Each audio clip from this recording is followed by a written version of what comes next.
It's become a cherished human tradition to sit around a campfire telling scary stories while on a camping trip with your family. And yeah, maybe sometimes Uncle Sheldon will take it a bit too far with his graphic tale of some overloaded testosterone meat man named Raw Vandergore filleting a bear. But for years, these campfire horror stories have been dominated by retail workers. They have the most terrifying stories to tell. They'll put the fear of God in your whole family. They'll send your fucking family to bed sucking their thumbs, sending shivers down their asshole. But I thought it'd be fun today to look at a positive customer interaction in a retail setting, so I found this video here to demonstrate how lovely the experience can be. Laugh at me, goddammit, don't you laugh at me! Give my money back! Yes, you are! You can quit Me! And here we're immediately introduced to our three protagonists of this short film. Now, the one who's currently shouting is exactly what I picture in my head whenever I think of an evil librarian. She looks exactly like a mean, angry lunch lady from a Pixar film. Directly, it won't let us. Yeah, and it's already out of my account, and I can show you that you've already taken my money. So you need to give me my cash. And if I end up on YouTube, I will personally sue your ass. I'm just documenting it. In the camera woman's defense, I did not find this video on YouTube, so she should be spared from Ace Customer Anchor Arms' legal wrath. I, however, am posting this on YouTube, so I guess I'm gonna have to start sleeping with one eye open. Also, just a side note, I fucking hate when people say they're personally gonna sue someone. No, you're not. You're not gonna represent yourself. You're not that fucking dumb. What are you gonna do? You're gonna stand up in court and say, "Oh, excuse me, Your Honor, I just didn't like the cut of their jib. Can I have their car now?" What do you mean I lost? No, what you're gonna do is you're gonna go home, you're gonna argue with your husband and threaten divorce for the 5th time that week in front of your children, then you're gonna flip to the back of the phone book to try and track down some slimy grease beaver, then you're gonna pay them $100 in an over-the-pants hand job to try and represent your ass for this stupid fucking case you're gonna try and drum up. You're not personally suing shit. That mucus goblin lawyer that you're gonna track down and pester is going to be the one doing all the work. So don't have the audacity to say that you're personally suing anyone. I can do the same thing with her laughing. I'm not laughing, ma'am. Yes, you are. You want me to show you on my phone that you are? Please. I don't even understand her thought process on this one. Do you want me to show you that you're laughing by recording it? What kind of fucking plan is that? That's not exactly bulletproof. You see, look at this. You're laughing in this video. Oh, well, color me purple. What do you know? I am. And I'm still laughing. Because you're a fucking idiot. And if the rationale was, I'm gonna record her laughing at me and post it on my Facebook, then why? No one's gonna understand the context. It's just gonna be you making a ruckus and someone laughing at you. Makes you look bad. That you are what? Laughing? If we end up on YouTube, I will sue you. I'm not putting it on YouTube. No, I'm if documenting. it ends up on Oh, Facebook, it's going to end up. It will not I go will to sue Facebook. you. Alright.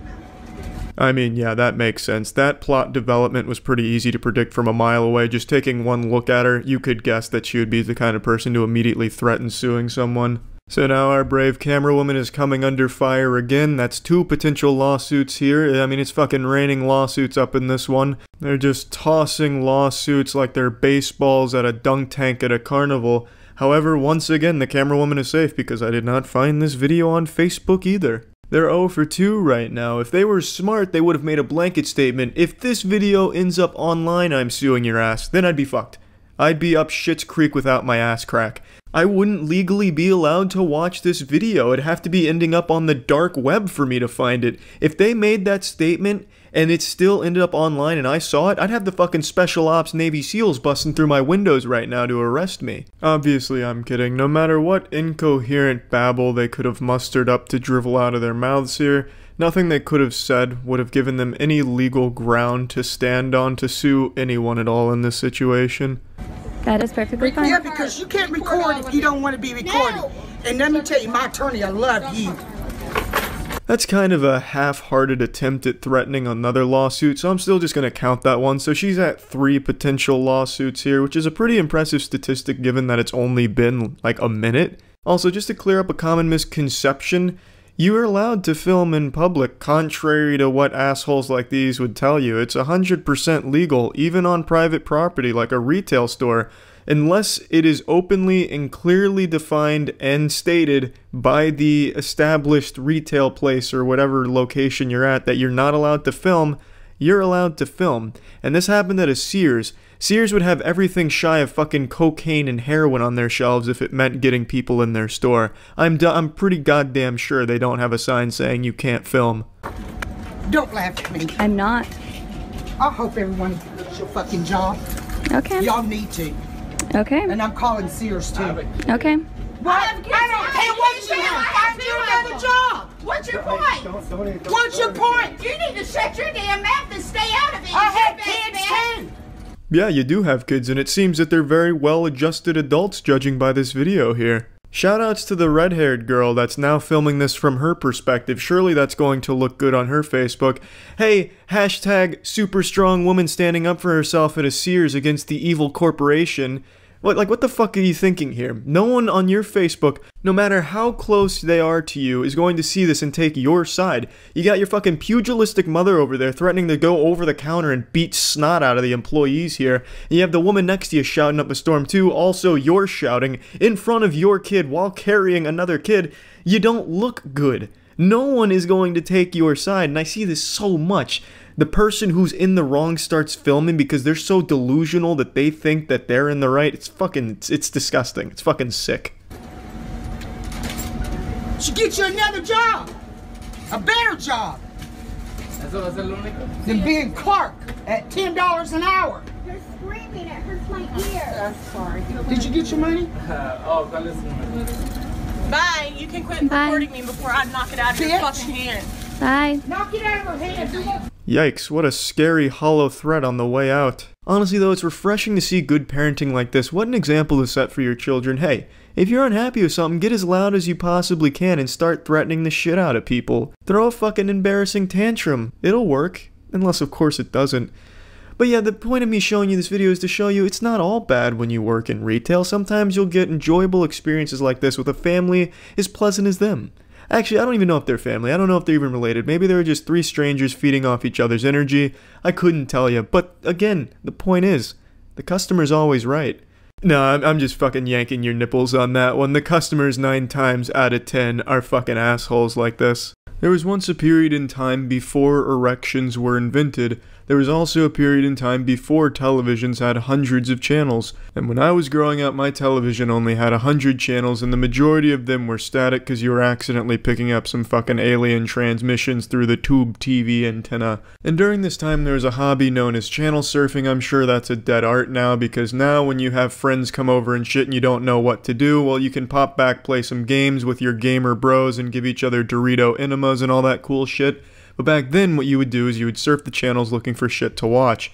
Comedy Central after like 2 a.m. would just start playing censored Girls Gone Wild. There'd be a lot of Spanish stations playing some news and shit, but what would always happen is you'd end up watching a C-SPAN broadcast. Now what I'm about to show you has no relation to C-SPAN in any regard really, however it does personally remind me of those times watching C-SPAN broadcasts. Hello, my name is Lisa. I just moved here because I'm getting a divorce. Now, Lisa has shown up to a council meeting where they're asking for input from the community for some upcoming decisions they're making, and Lisa is now speaking her piece. The most important character to focus on during this manga arc is the old man in the background. He is a very important character to the development of the plot. And it's not final till September 18th. My husband will not give me any money. Not 1 penny. It's a shitty husband and you're better off without him, honestly, Lisa. It's time that you get on Tinder. You're gonna find some good guys on Tinder, and let's say Tinder doesn't pan out for you. There's always RuneScape. There's some real upstanding good gentlemen on that game. The lawyer won't help me. My husband won't help me. My dad, Marlon Lee Whitmer, he's a minister, won't help me. This is really when the old man starts falling apart here. He's trying so hard to hold it in, but his armor is cracking, and beneath that armor is a giggling demon. And out of context, there's really no reason why he should be laughing at this. It's very unfortunate the situation Lisa's going through. However, as the anime continues to develop, you'll start to realize that maybe this isn't the time and place to be talking about such things. My stepmother won't help me.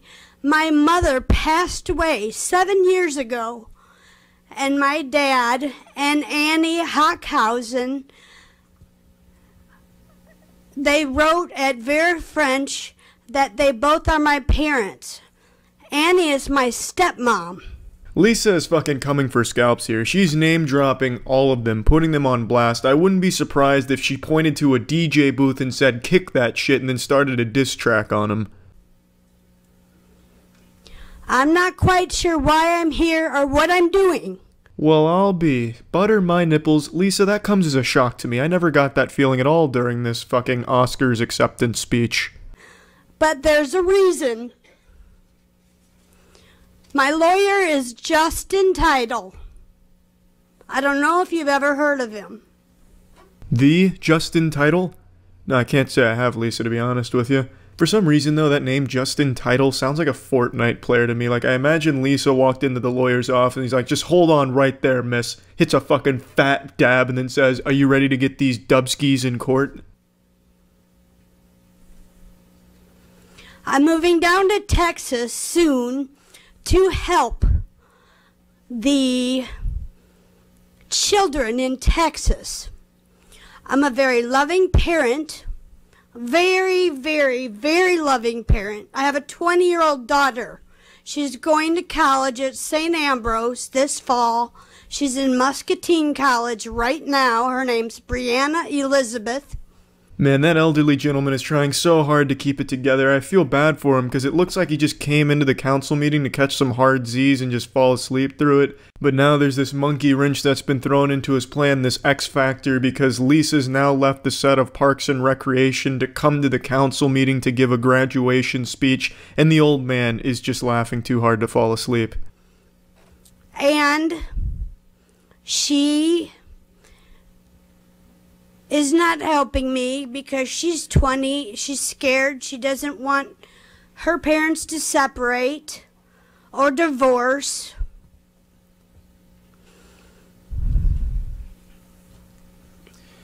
Ma'am, we're discussing the rezoning for the Portillos. Do you have any comments on that? For what? What a fucking fantastic season finale there. The writers really outdid themselves with that plot twist. Who saw it coming?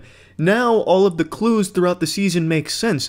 Why the old man was laughing as hard as he was, despite Lisa's story not being all that comedic, makes sense because she was delivering this DiGiorno's personal pan life story in front of a council that was aiming to discuss a Portillo's rezoning. It had no place there.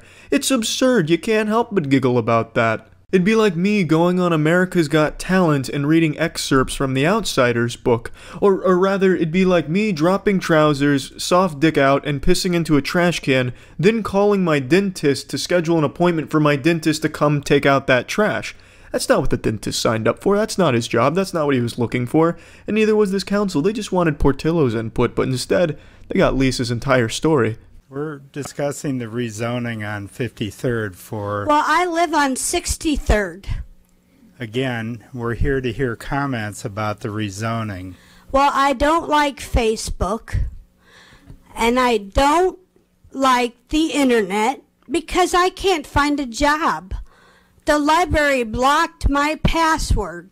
Now tell me, does that make any sense to you? Fuck no, that doesn't make any sense to me, Lisa. But how did they block your password? I've never heard of a library doing that. I feel like maybe you just forgot your password. I don't think the library has a grudge against you and is trying to shut you down from their internet access. It sounds like some Jason Bourne level shit. Like there's this command center at the library that has one super trained special operative that is just an expert at watching security cameras to identify if it's Lisa that just entered the building. Like some type of fucking national security alert. So then he sees Lisa come in, so he sprints to his boss and reports it. Jesus, Boss Franklin, she's here. So then the boss turns around in this giant office chair, puffing a cigar with sunglasses on, and he says, "Shut it down. Shut it all down. May God have mercy on this library." But yeah, on the real, Lisa, fuck Facebook.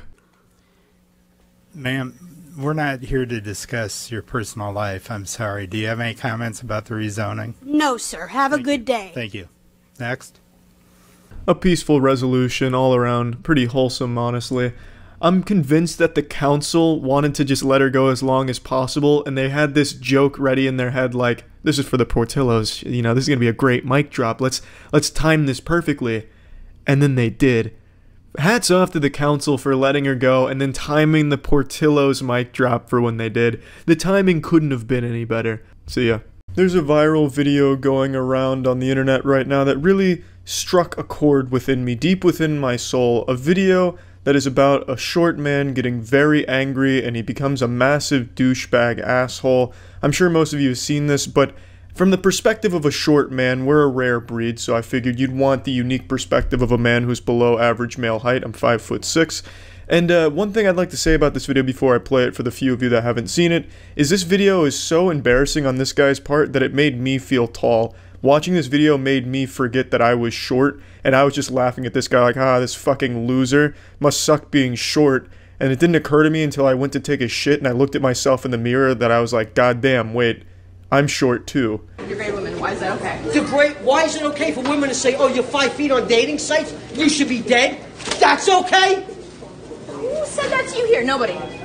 Women in general have said it on dating sites. So you're looking at the protagonist for this new sitcom called 2.5 Hobbits. He's very upset that he's short, and allegedly, according to the girl who posted this video, this took place at a bagel shop, and he was just being misogynistic asshole to all the women, and that's when they started filming it, and he immediately starts talking about dating sites where girls make fun of him, which leads me to believe that he had just got rejected on Tinder, and Bumble, and Match, and Christian Mingle, and his favorite Twitch streamer rejected his application to be a mod, so I'm guessing just all around was a bad day, and he took it all out on women at this shop. You think I'm making that shit up? Everywhere I go, I get the same fucking smirk, with the biting lip.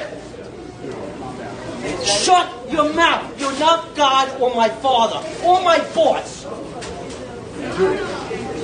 Dude, you want to step outside? You want to step outside? Huh? I'm not standing, pal. This is the highest level short man rage I've ever seen documented. This is the kind of shit you only read about on Reddit. I actually couldn't even believe that this was filmed. It's like filming Sasquatch. This is such a high level of short man rage. It's like DEFCON 3 of short man rage. It's unreal. Just looking for a fight, constantly on edge, looking to be disruptive. I wouldn't be surprised if before he even got into the bagel shop, he started sizing up a 7th grader, thinking to himself, yeah, I can take him. He may be a little taller than me, but I can definitely beat his ass. That'll impress the girls around here. But by far my favorite thing about the entire clip is the little chest bump on the guy ready to rumble. He chest bumps the dude's nutsack. This guy is so short, and the guy he's trying to tussle with is so much taller than him that when he does the little chest bump to be intimidating, his tits are rubbing the man's penis. His nipples are handshaking his scrotum. You shut up too. No, go ahead and attack me, Jake. Oh my god. Oh my god. I just wanted bagels. I recorded the whole thing. The classic, what are you gonna do, stab me? Says the man who got stabbed. Hey, go ahead and attack me, as he gets fucking tackled by a dude 5 times his size, a fucking college linebacker out of nowhere. I imagine he immediately regretted that decision to try and act that tough around that guy. And the video goes on, but this is the one that's viral, but there is a follow-up to it that shows what happens after he got taken down. Look, and a guy 3 times my size. That's okay? Get your food and What happened? What I'm sorry? Get your food and eat it. You know what? Fuck your fucking breath. There's no need to laugh. That's funny. Now I'm going to take my breakfast. You think that's funny? All you women. What a fucking roller coaster he took us on there. First he says, fuck that bread, wants nothing to do with it, he's above that bread, an alpha male doesn't need that bread. But then Alvin and the Chipmunks start laughing at him, fucking Looney Tunes style laugh comes in, and he changes his mind immediately. You know what? Fuck you, give me that bread, bang. Snatches it up. I wish he had scarfed it down for a power move, or since he wants to really puff his chest out and be an alpha, I'm surprised he didn't drop trow and start peeing on the bread just to show his dominance over the bread. But he kind of pussies out, picks up his bread, and then goes back to just being a really huge asshole and insulting people. All you women should shut up like shit. All of you. All of you. Yeah, all of you. You want to go. No, you women need to stop being so fucked up.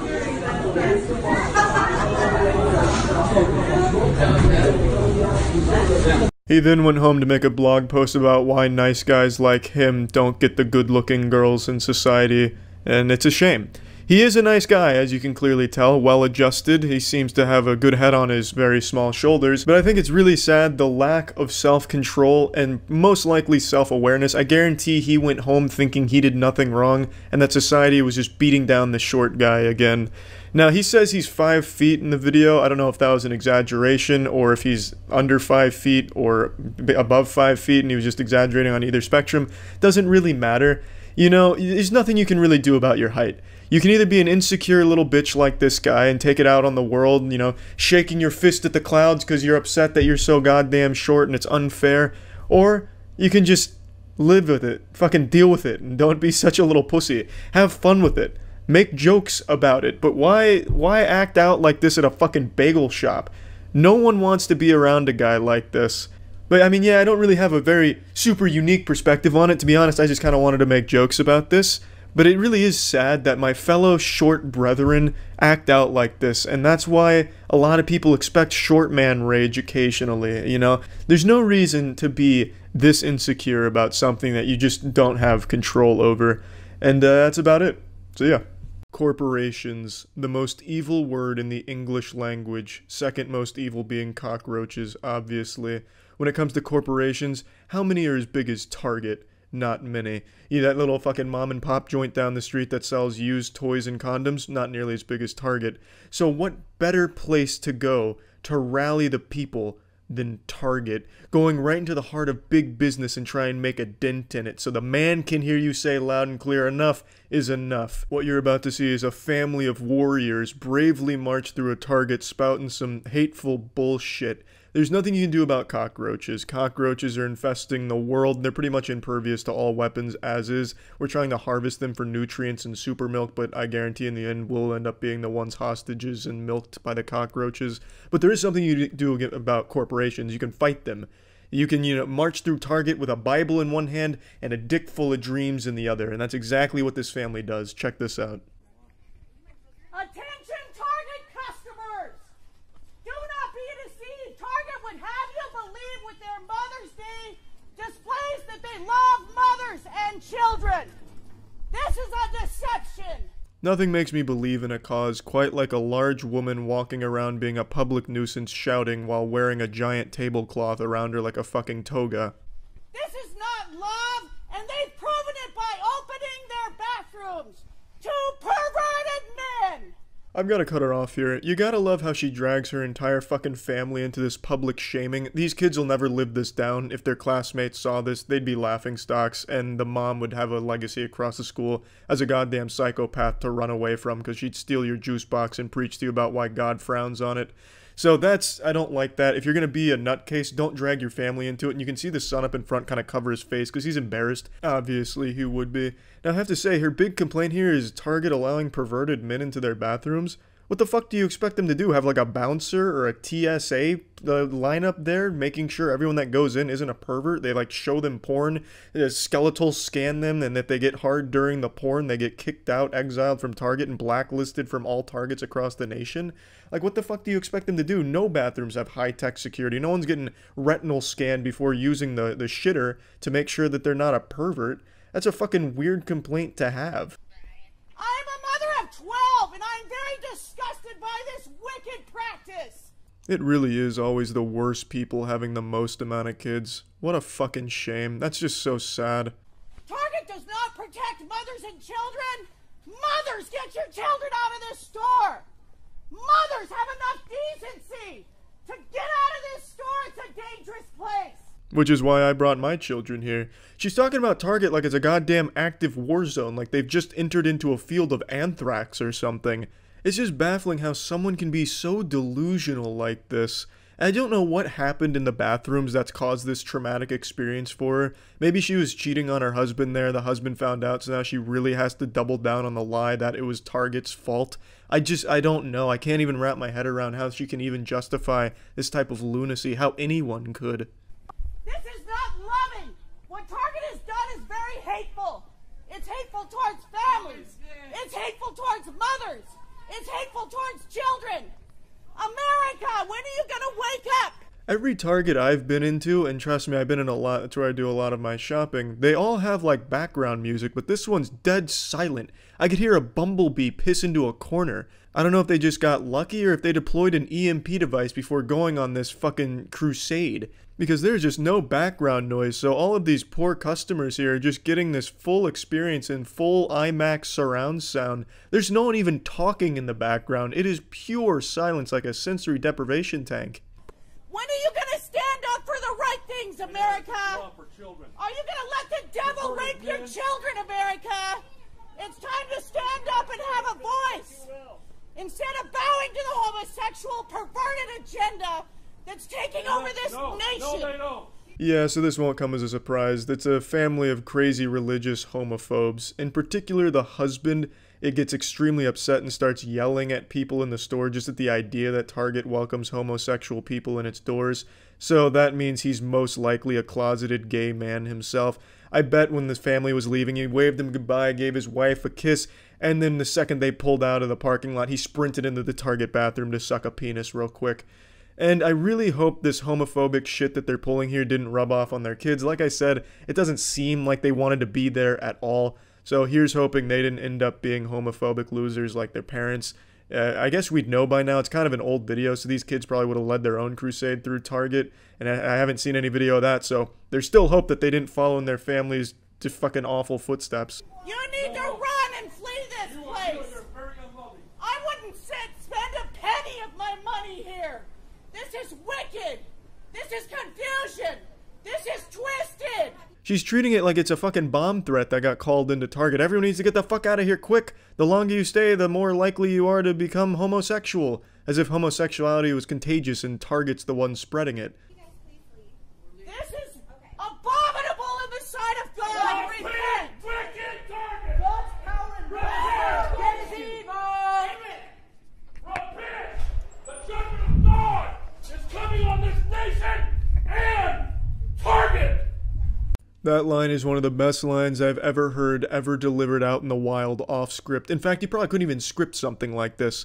The judgment of God is coming on this nation and Target. That's fucking profound. Paul Blart here doesn't even look like he knows how to spell judgment, and yet he just delivered something Shakespearean without even trying. As per usual, the goddamn Arkham Asylum dwelling family here is the one that uploaded the video. I can never understand why people think it's a good idea to upload something like this when they are clearly the worst players in the video doing the stupidest shit, the dumbest shit, and they think that it's a good idea to post it on their anti-vax Facebook page. But here you go, just another example of it. There's also no doubt in my mind this entire group of people got into their giant van at the end of this stunt here, or maybe even right outside the Target, started high-fiving each other. Yeah, good work out there, guys. Yeah, excellent shit. The Lord's definitely smiling upon us now. We just took down Target. Target has been defeated. And if it's in Alabama, then the dad started kissing his kids and making out with his sister. It's just, I'll never understand this mentality. It's just so fucking stupid. It's unbelievably stupid. I really will never be able to wrap my head around like a family like this and shit. It's just nuts. Absolutely nuts. Hateful, garbage, bigotry, bullshit. Going through a Target in the middle of nowhere doing fuck all but being a public nuisance and being a horrible example for your children. What a waste. That's it. So yeah, I think there's something very special about Halloween that makes bad mothers even shittier. Just something deep within them. The beast is unleashed on October 31st and they become turbo shit moms. I've held on to a grudge for the better part of 2 decades, and it all started as a child trick-or-treating in a neighborhood where, you know, sometimes a house isn't home, so they leave the candy out on the porch in a bowl, you know, with a sign, please take one, or just be considerate. And every single fucking time that was out there, I knew I was getting no candy because some goddamn twice-divorced, miserable mother took all the candy and put it in their child's bag so that way they could conclude trick-or-treating early. That happened every single year that any house left that open, and I know it was the moms that did it because I was friends with all the neighborhood kids, and they would complain about their mothers taking all that fucking candy for them and ruining trick-or-treating. And that tradition, 20 years later, is still happening on Halloween. It's fucking crazy, but now we have those doorbells that, you know, like ring, that show you a video feed of what's going on, so now you have like the fucking conclusive proof. You know, it's not just the boogeyman stealing your candy, it's just shitty moms. So I wanted to go over some of that footage and just kind of make fun of the trashy moms. And it's all moms. I haven't seen any clips of a dad doing it, probably because the dad either didn't want to go out or wouldn't be bothered to fucking fight over candy like a feral animal, literally pushing children out of the way for fucking candy bars. But the clip I'm going to start us with isn't a trick-or-treating robbery from a mother. It's just a crazy mother on Halloween who pulls over a car for some shit and then just goes nuts. And the reason I'm showing that is just kind of set the tone of what Halloween brings out of bad mothers. Calm down. It's okay, I'm sorry. He apologized. It's my fault. He apologized. Yeah, I know. And you know what? That didn't upset me. But the bitch ass hoe Sorry. that told me to calm down. The first frame really tells you all you need to know about the woman. She looks like a deranged lunatic. This looks straight out of a horror film, like a scene from The Shining. She looks like something a horror legend would be based around, like a creepypasta or a cryptid, you know? Evil single mother Karen emerges from the mists and knocks on your car window, and if you roll it down, she steals your children's souls, like a modern-day La Llorona, or the Not-So-Slender Man. Again, there's no context for why she's so mad and pulled this car over, but it's very clear Amy Schumer is having a bad day. What I'd like you to do is apologize instead of being a bitch. You're calling me sorry, but you're calling me a bitch. So set an example. I'm sorry. My kids can't hear me calling you a bitch. Your window's open. They can't hear me because they're listening to Kids Bop.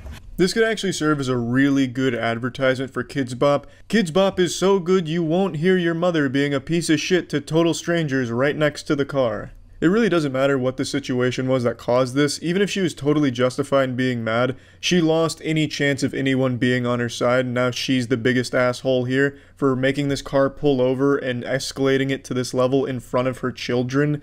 And the main complaint she has is that the woman was telling her to calm down, which sounds totally reasonable. Hey, let's calm it down here, don't whip your tits out and try and start a fight or spit on us right in front of your fucking kids right there. That sounds totally reasonable to me, and especially when they were apologetic in the beginning of the video, they could have just let it be. But she keeps it up and she just comes out the biggest asshole. Now let's move on to some Halloween candy robberies from some great upstanding mothers. Here, open it up. Open it. Open it, Chris. Open it.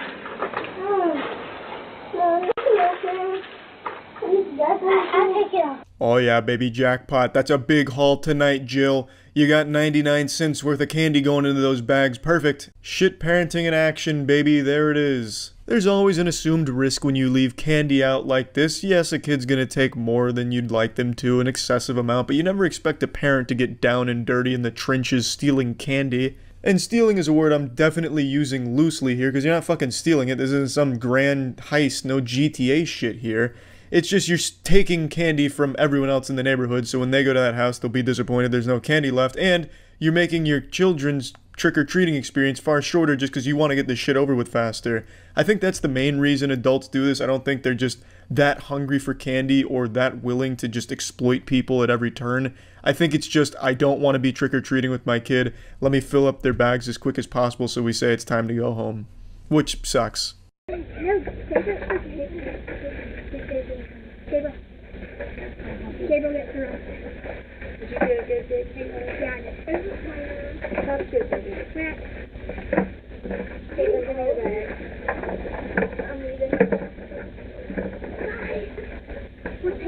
At first, I thought this looked like a premeditated robbery, like she had come out here with the desire to steal as much candy from these doorstep bowls as possible, because she came out with the hoodie on, the jacket, hands in the pocket. I thought she was concealing her identity. Then I realized she's not wearing a mask and it's fucking Halloween, so if you were trying to be stealthy, you just wear a fucking costume and they wouldn't know who it is.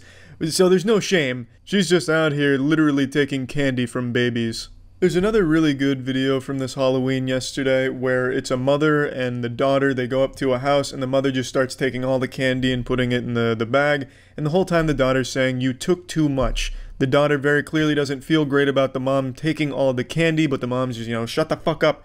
We're making it big. We're doing it big here. Then she runs away with all the candy, fucking literally holding her daughter by the arm and running like they just committed some type of high crime, like a thief or some shit.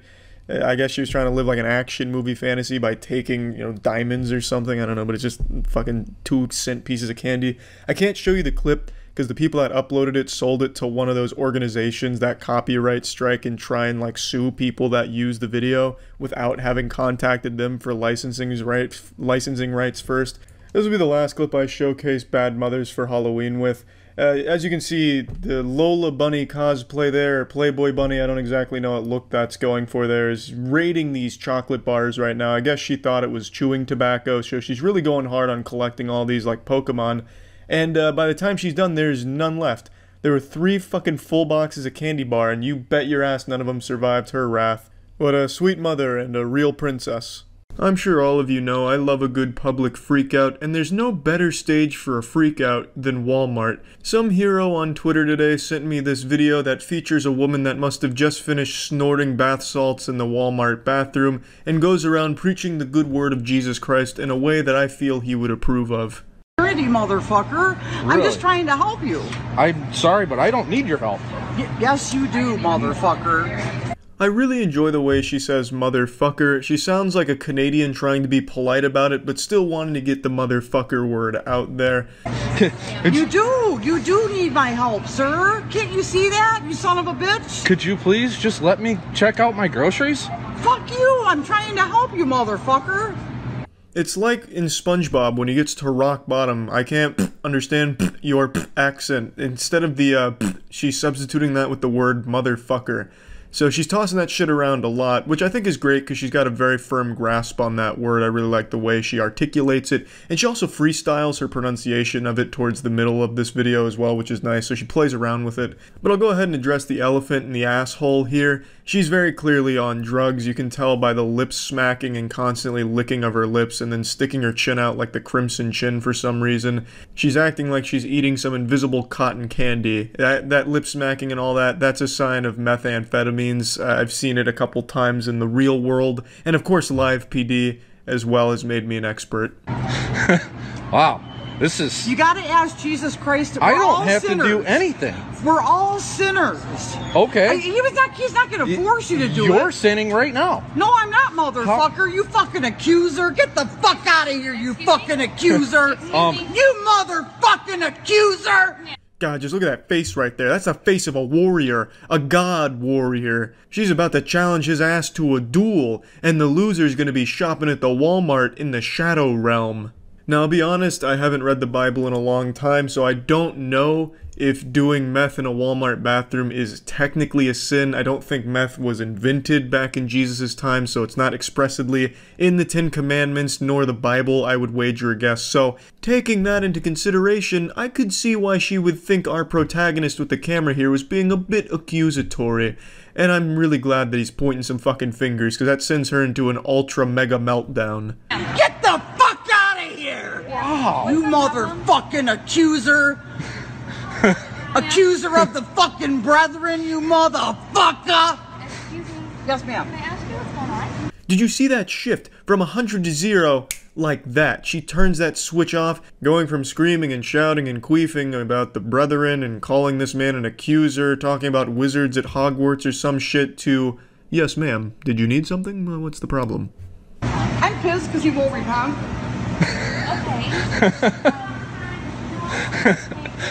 I just want to get some groceries and go home. Because his religious views don't match yours, you're mad at I don't give a fuck because it's gonna burn in hell. Okay.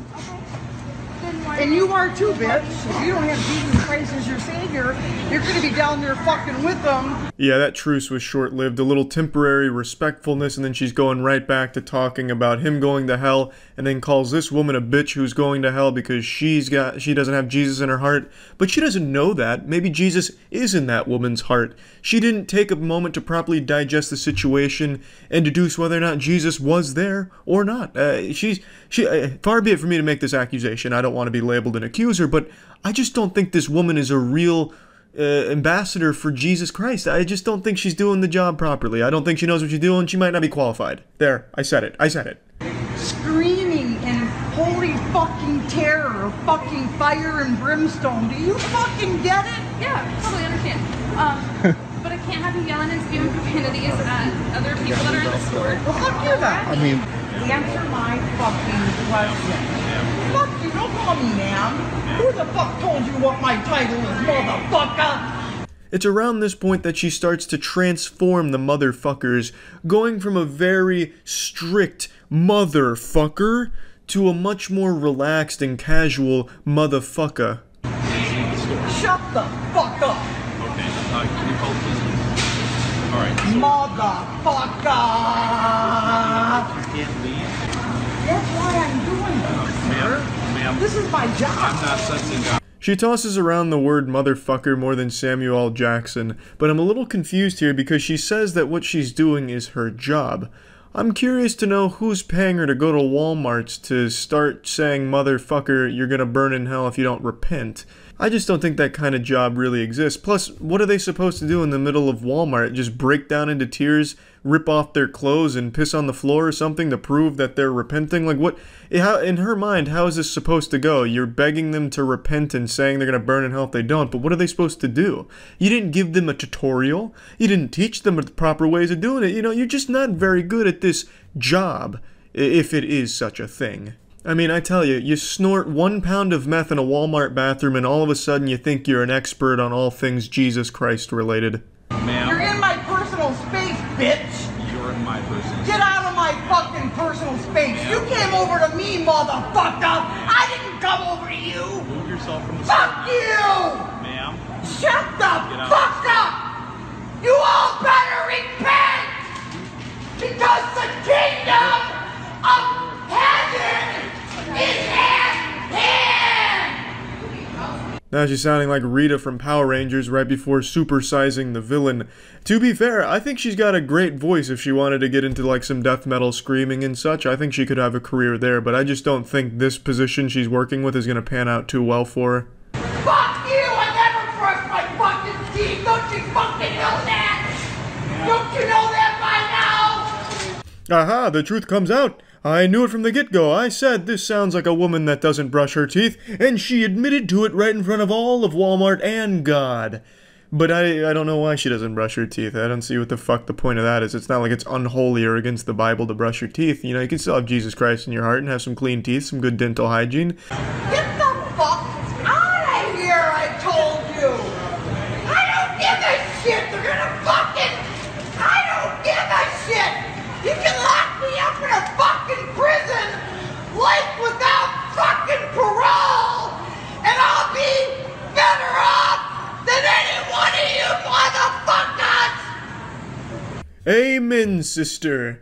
That was the most powerful fucking thing I've ever seen in a Walmart. It sounded like Chris Farley from that SNL skit, living in a van down by the river. Just honestly such a heartwarming and moving speech she delivered, all while shaking around and moving like she just got hit by a taser. Shut the fuck up! Fuck you, sir! Shut the fuck! Are you that fucking dumb? These people are going home. Stand up. And the crowd goes fucking wild. That's where this story ends, but man oh man, what a bold and effective crusade it was for this woman, I would say. Just one of those classic Walmart freakouts you love to see. That's about it. See ya.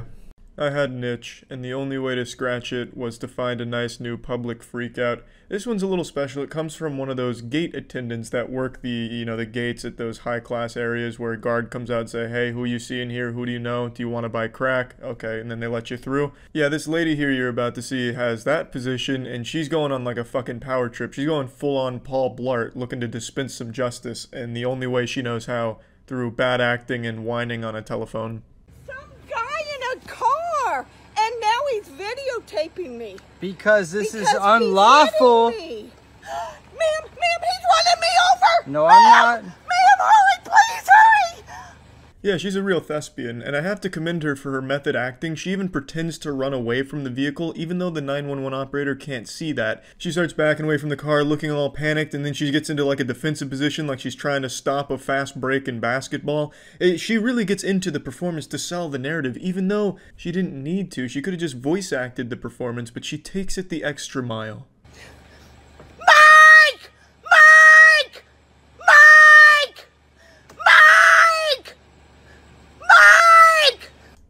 She has the voice of an angel. Feels as though your ears are being caressed by a chorus of 1,000 mermaids. I don't know who Mike is, but he's nowhere to be found. And if these piercing screeches weren't enough to get his attention, then that guy just doesn't fucking exist, or he's already run very far away from this woman. Yes, please! Hurry, ma'am! Ma'am, I don't know, and he's a lunatic, and he's videotaping me! Ma'am, please hurry! Mike! Her face looks like a thwomp from Super Mario 64. I bet if you actually did hit her, she'd make a sound.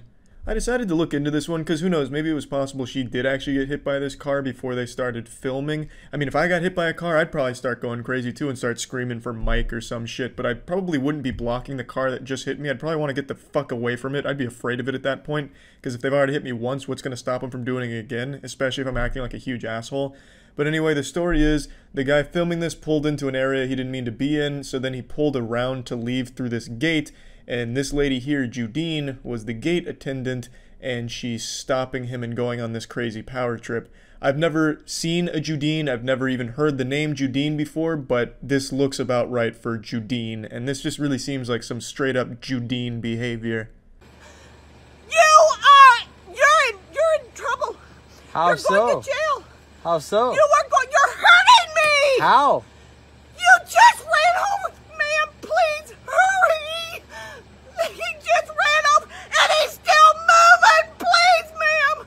Please, hurry! Now, I really do like her approach here. She's ramping up. She's up in the ante here. Like, ma'am, you gotta get the fuck over here. My God, he's still moving. But I don't think that's enough. You need to double down on the lunacy in the narrative.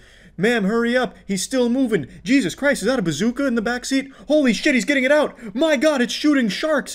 What the fuck is that? Is that Joseph Stalin in the passenger seat? Ma'am, hurry. Then you go back to the bread and butter. Mike! Mike! Mike! I'm gonna throw it. Stop! Hurry! Hurry! Hurry! Ma'am! He ran over me! He ran over me! She's saying I ran over her. He ran over me! Reinforcements have arrived, and they're not on Judine's side. They kind of come over just to make fun of her. Which, who wouldn't, you know what I mean? It almost looks routine for them. They just calmly walk over. They look genuinely embarrassed from the few frames you can see of them.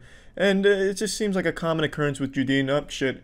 Judine's throwing herself on top of vehicles again and calling the police. What the fuck? I have the whole thing on recording. Sir, come on. No, you're good. Hey, This is unbelievable, man. good. We just heard it on the radio. The cops are already coming. Can I please go? You can't. The cops I can. I absolutely can. Okay. Well, I'm just telling you. If you I want want him arrested! I want him arrested! I have done nothing wrong. He's gonna leave! He's gonna leave! He'll run over you, Chase! Chase, get Marvin! Please, go Marvin! Please, go Marvin! Get him out of here! She was really out here making a last-second push for an Oscar. However, it didn't pay off. The man did pull away. He got about a mile or two down the road. Cops pulled him over about this call. He showed them the video. They let him go. No charges. Judine gets fired. Happy ending all around, and pretty much what you'd expect. But I don't think it's all bad for Judine, because this really shows her acting chops. She's able to convey a schizophrenic old woman beautifully. So while the door may be closed on her time as a gate attendant, perhaps a new door has swung wide open in her acting career. Who knows? We'll have to wait and see her on the big screen. That's it. See ya. Jesus Christ, it really is her again. How does she get 72 fucking dicks in her mouth? Whoa, that's a lot of penis. No mouth can hold 72 wieners, lady. Do you know what date is? Month? Listen. You're not gonna beat the Alpha Kais. Just leave, lady. Hand off me, motherfucker! Ooh, her catchphrase. You guys, come this way. She's not gonna follow us. See what happens to you. I fucking dare you to fucking touch me. One fucking Give her a wet willy. She will melt down. She'll short circuit. Charles, don't.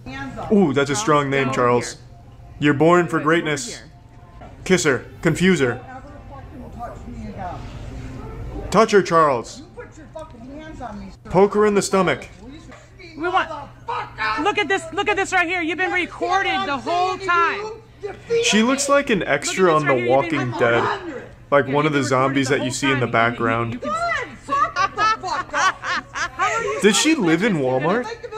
And ask Jesus Christ to forgive Maybe you should ask Jesus Christ. Yeah, I think she's even wearing the same outfit from the last time.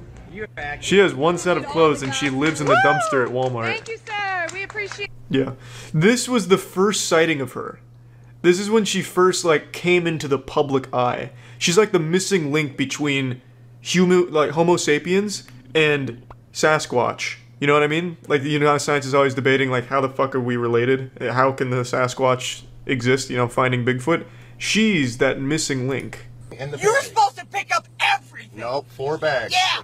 Oh, you are. It's like a so WWE promotional. Wait till your boss tells you what you gotta do. I'm half expecting a Ric Flair woo. What you pick up and what No, you don't. it's what you ordered. You little twerp. It's what you ordered. You little twerp. I know what I ordered. Okay.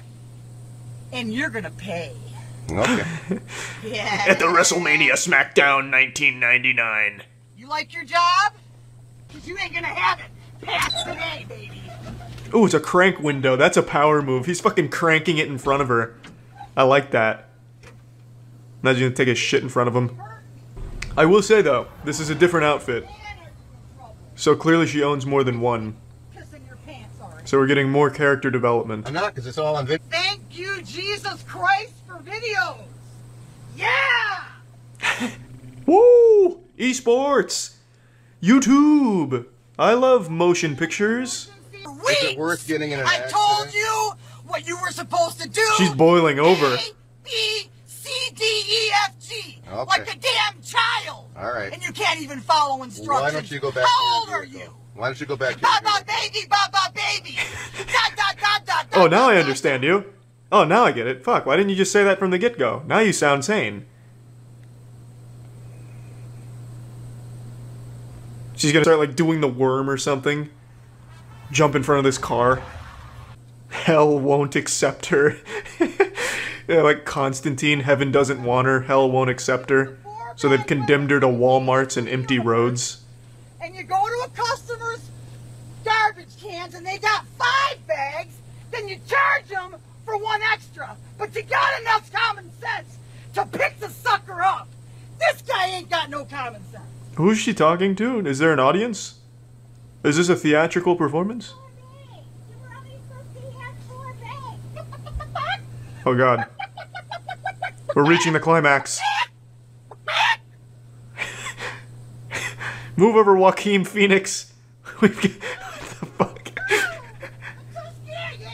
Oh, now I'm following, okay. It's a game of charades. Sounds like meth.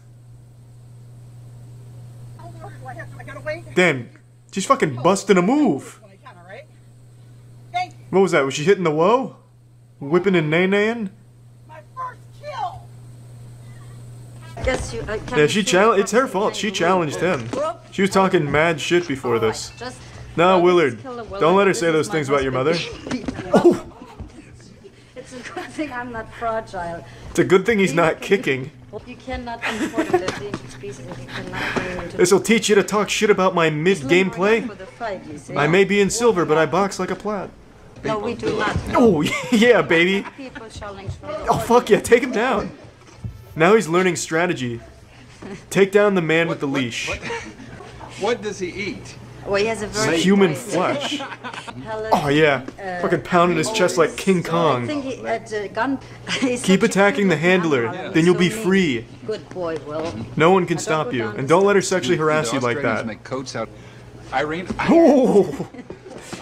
You stepped into the danger zone there for a second, Irene. I always have to ask that. Oh, you're fucked.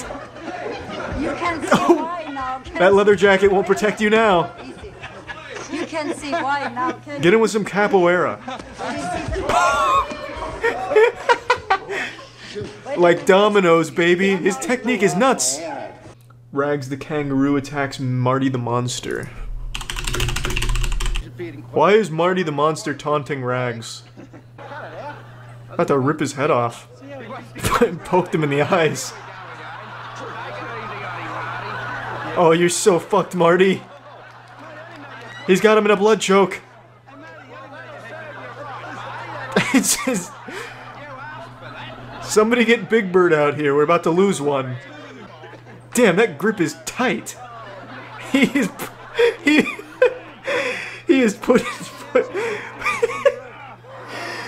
putting him to bed. God damn. Look at those biceps. You're not getting him off easily. They have to try and, like, bribe him out of there. Hold him for ransom. Rarely does someone suggest something that makes me laugh, but when you give me a good kangaroo fight, I can't help but giggle. Fuck. Yeah, grovel at his feet, Marty. Fuck. Just get Marty out of there. It's like a red cape in front of a bull. Century, 4 tsunamis have struck the coast of Alaska, including the order. He's gonna shoot the tsunami away. How's that gonna help against the tsunami? Don't worry, I have anti-tsunami weapons. Nobody has a phobia of puppies. This man is an actor. A paid actor. Think of your family. It doesn't sound like a phobia, it sounds like a sexual fetish, like he's coming. You're not a coward. You're a pussy. Not a coward, you're a step above that. Pet the goddamn puppy, Marvin. That dog's gonna have such a big ego at the dog park, like, yeah, I made a biker afraid. There's no fear, they go after fear. I know it's tough. No, they don't. You're regaining your life. You're thinking of, like, werewolves. Dogs don't sense fear. I think it's time we finally talk about the true victims of the coronavirus lockdown and quarantine, which is of course the middle-aged, short-tempered Karens.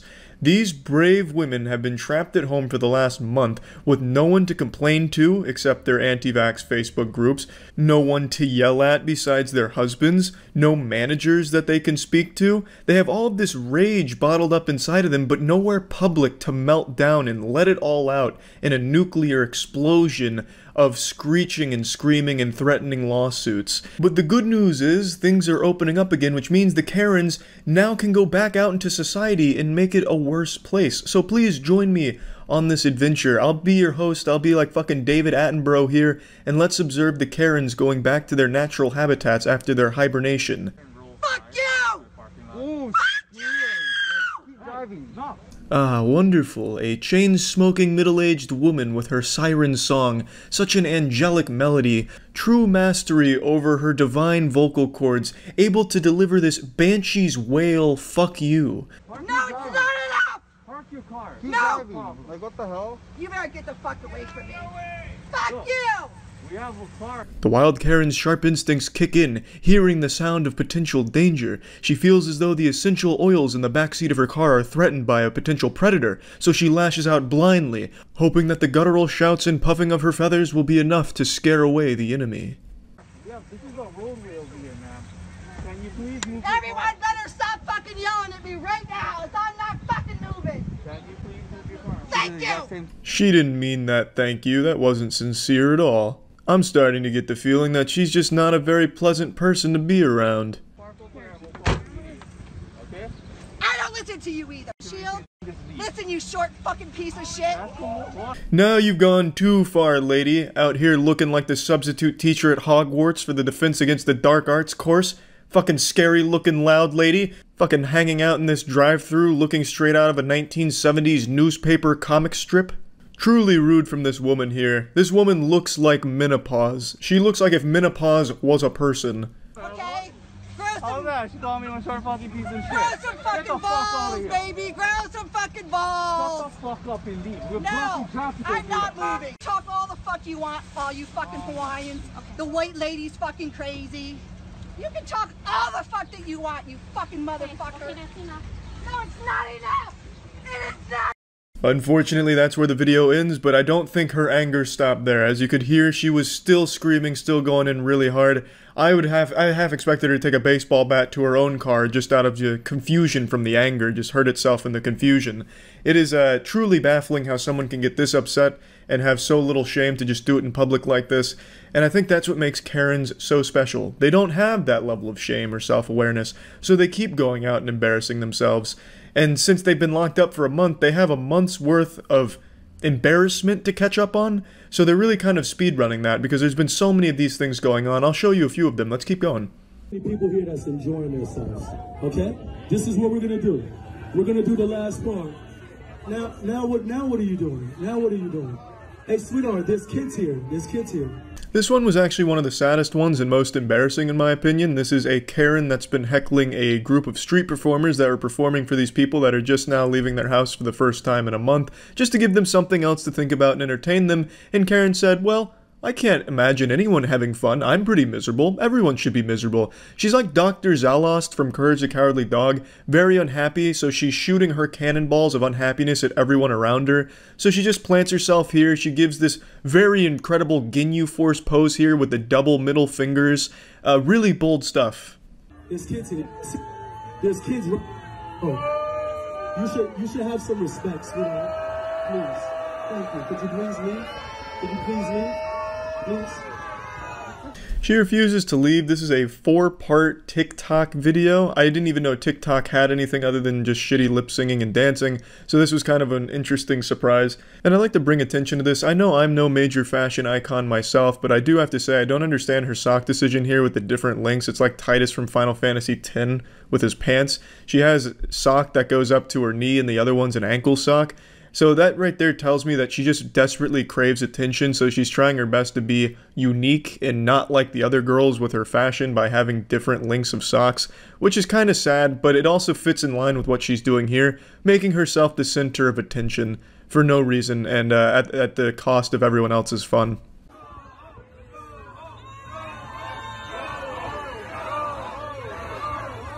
Sweetheart, we're doing flips in here.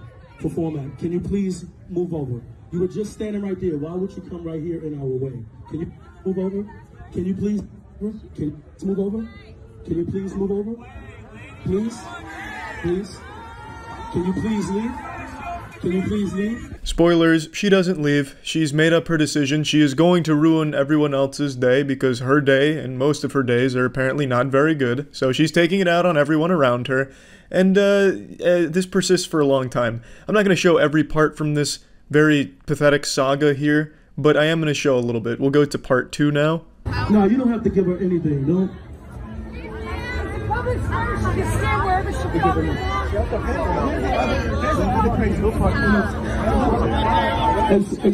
One of the mothers from the crowd is begging with the lady to please leave because they want to watch the show, and of course, the Karen refuses to do that. But what I find extremely interesting about this part, as you just heard, some woman in the crowd express support for what she's doing by saying it's a public square, she can stand wherever the fuck she wants.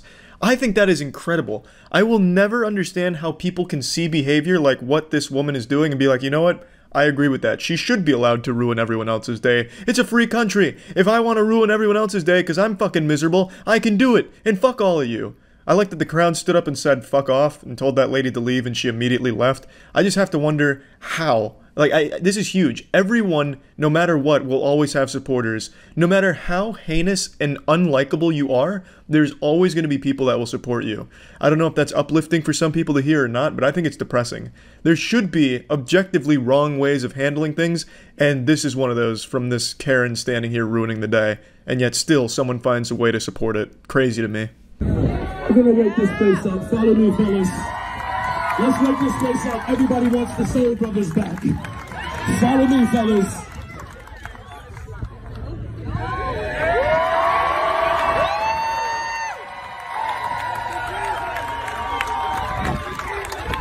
Luckily, this fairy tale does have a happy ending. The police show up and escort her the fuck out of there, which is great news for everyone there.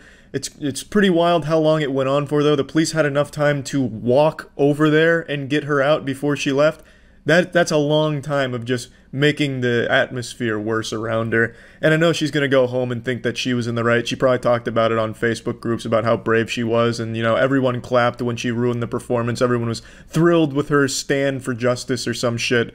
So the delusion, I'm sure, is still there. I don't think she had any amount of self-reflection or awareness for what she did or how bad she is as a person for this kind of shit. But that's Karen's in a nutshell. Let's move on to the next one. 3 inches away from our fucking car. I couldn't even get into my fucking car. I had to climb over. Oh, but you're sitting in it? I had to climb over, dumbass. Did you not hear what I just fucking said? While yes, that experience does sound traumatic, there was another way of approaching this situation. You could have backed the car up and then got in normally. You chose to climb over the driver's seat and turn that shit into a playground to get there.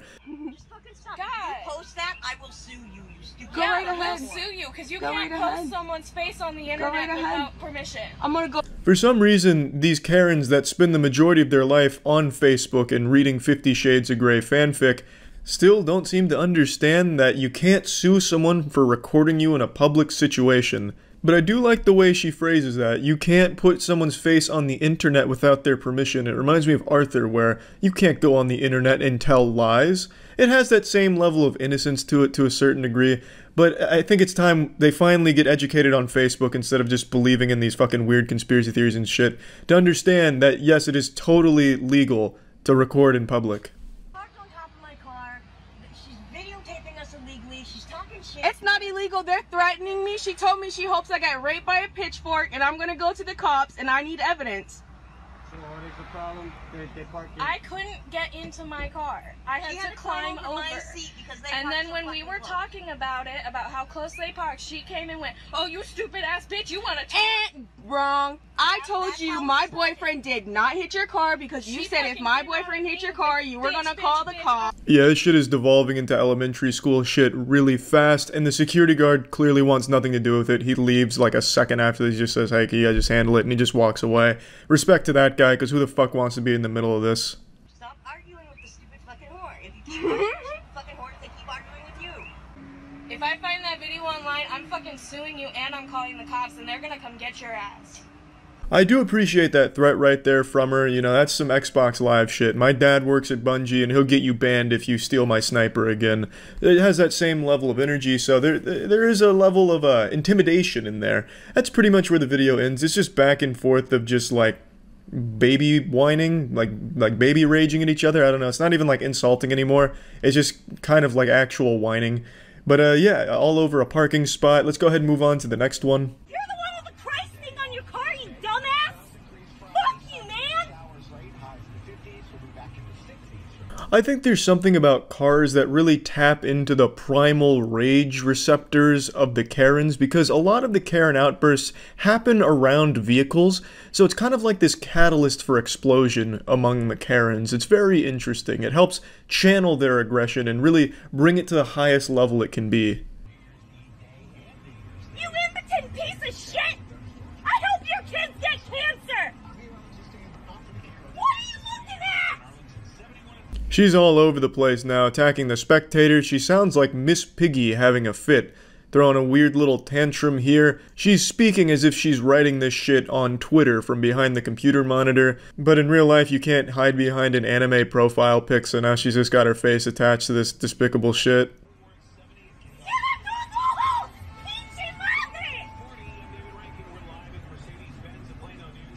What are you filming me, you sick fuck? Is that funny to you? Honestly, a pretty thrilling conclusion. I would have liked to see where it went, because she was clearly in hot pursuit, like some Mad Max shit, honking that horn, coming in hot. But unfortunately, there's no more to that video. But yeah, there's been a ton of Karen sightings and incidences over the last week or so. I just felt it wasn't necessary to show every single one. I think these kind of represent the general attitude of how it's been getting reacclimated to the, you know, Karen meltdowns out in the world. Now that they've allowed to leave their homes, and you know, they don't have to keep tapping into the wine cellar reserves, so it's getting wild out there again. And yeah, that's about it. So yeah, as more and more things start opening in the world amid the pandemic, more and more middle-aged single mothers are trying to go back out into society and find things to be angry about. I recently covered the Karen apocalypse that we've just experienced. However, if the Karen apocalypse was an earthquake, what you're about to see is the aftershock. One thing I find interesting is, since most people have been inside for a long time now, a lot of people are starting to get a vitamin D deficiency from what I've read. But I'd argue it's almost more dangerous to go outside due to an overdose of vitamin K. Karen. Society right now, the outside world that I've now become a stranger to, is experiencing dangerous levels of exposure to vitamin K. It's like walking into fucking Chernobyl if instead of radiation it was just pure negative Karen shit. So let me just show you the recent Karen Armageddon we're now experiencing. 45 minutes of having it on. It's the first time I've worn one. I am disoriented. I'm a little mad, if you can't tell that already. Oh, don't worry, you weren't keeping that a secret from me. I had a sneaking suspicion. Between that stereotypical where's your manager haircut, it's time to go to corporate and take a shit, also the facial expression that just kind of conveys I'm always mad even when things are great, I was just able to immediately sniff out you were a bit upset about something. Like, I'm frustrated, but I don't feel good physically. Like, I can tell you right now, I wasn't getting enough oxygen, and I just had on one of these little stupid things. Yeah, I see what she means. I can hardly breathe in this shit. I'm about to fucking pass out on you, just suffocating myself here. I like how my beard hair kind of sticks out here. It's like little innocent pubes popping out of someone's whitey tighties. But anyway, this is something I see a lot from these kind of people. I can't breathe in it. It's impossible. I'm suffocating to death. I would have loved to see her in the store if she's trying that shit, like she's just like falling over herself and then like everyone's ripping the mask off to try and save her life. Jesus! What is this, a mask? She's killing herself for our safety, what a hero! She's wearing a mask and she's dying for it! As if there's anything easier in the world than just putting on a mask. Like, how fucking spoiled and entitled and weak do you have to be to think that putting on a mask is some like giant sacrifice or something that's hard? I feel dizzy. My hands are kind of tingly.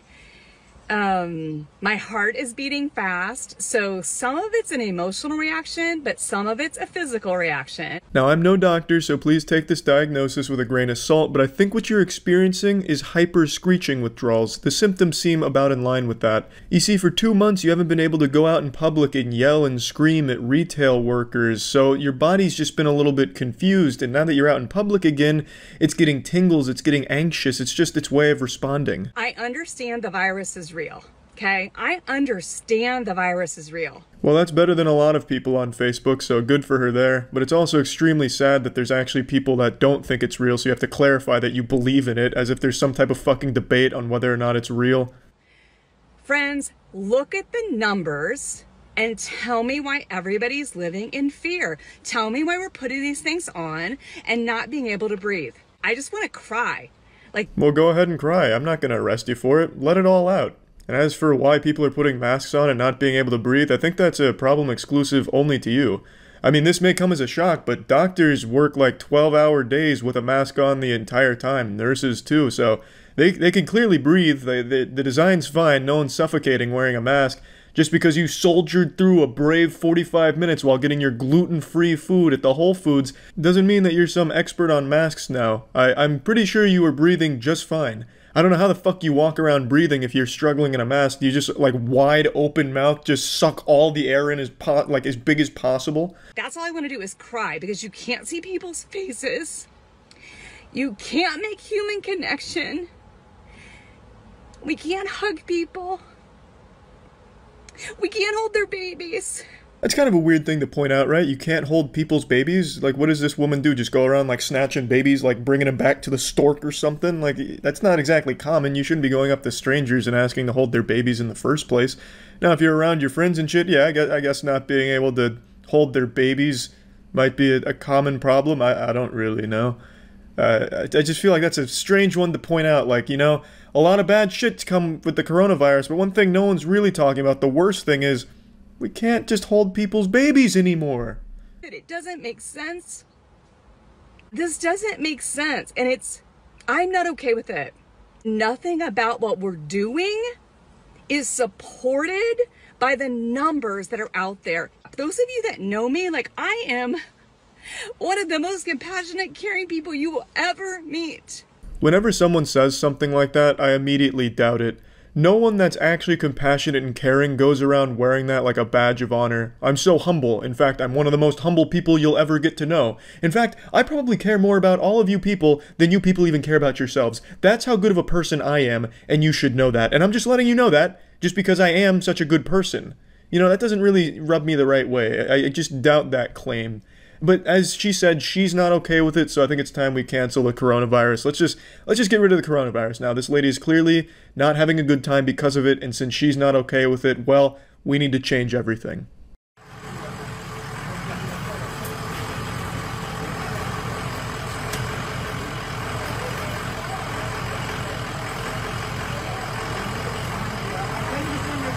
I like this one because the lady in it walks around like a video game NPC. It's like she's playing Animal Crossing with the shovel, trying to get the right slot. But instead of a shovel, she's using her phone to record for her Facebook anti-vax group, so...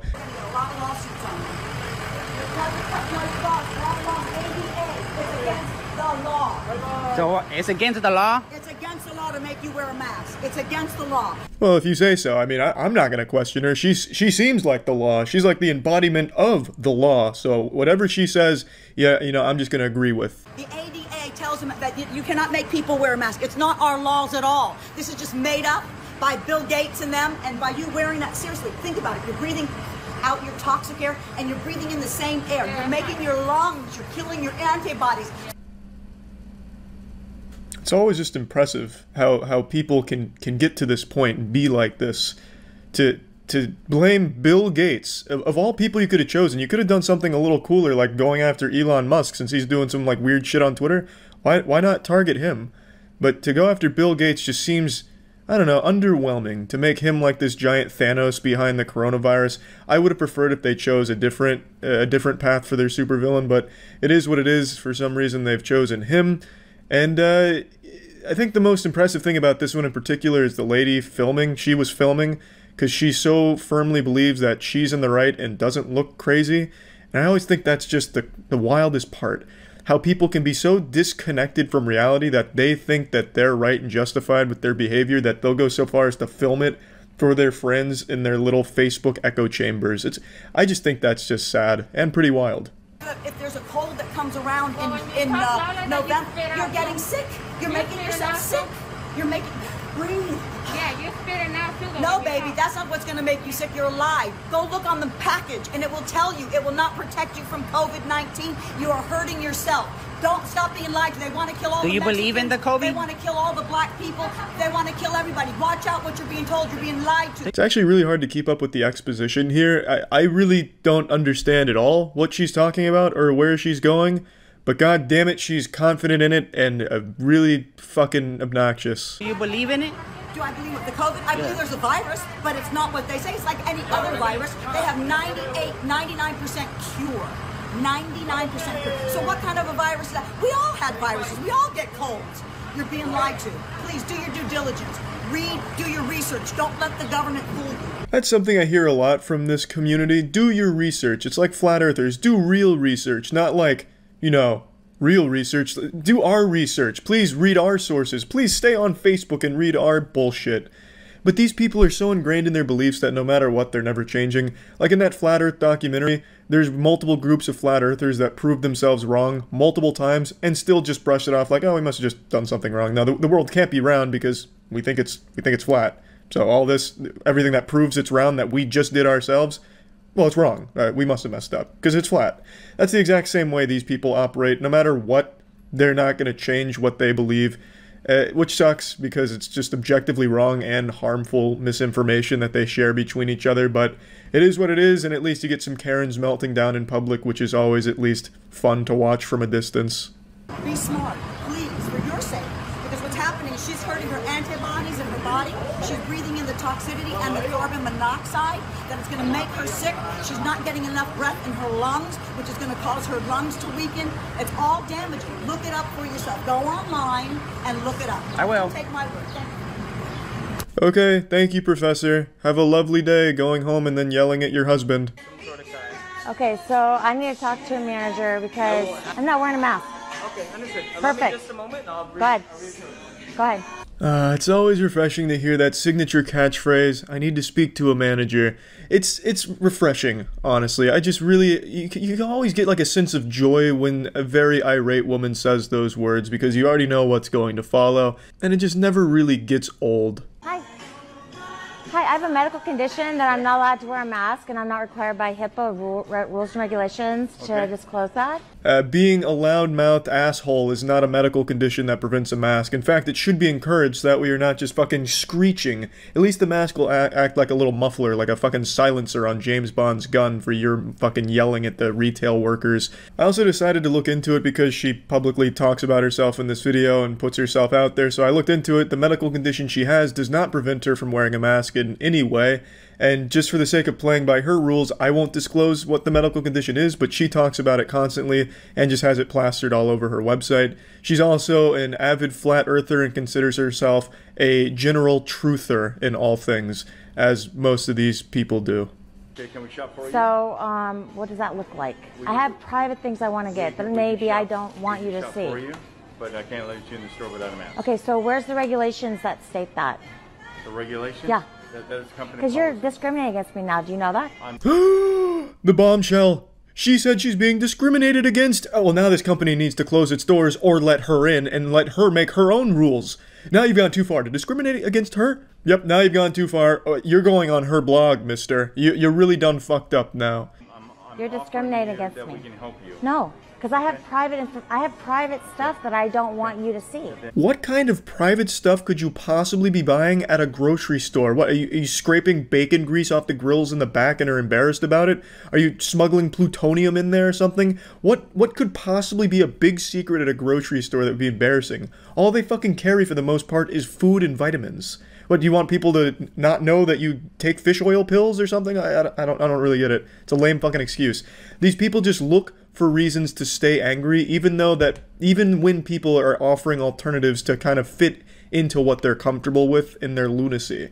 This man's going above and beyond, saying we can shop for you, we can do this for you, do that for you, and she just comes up with the most outlandish excuses to not use that and stay angry. It's wild to me. You can call corporate office, but I can't help you.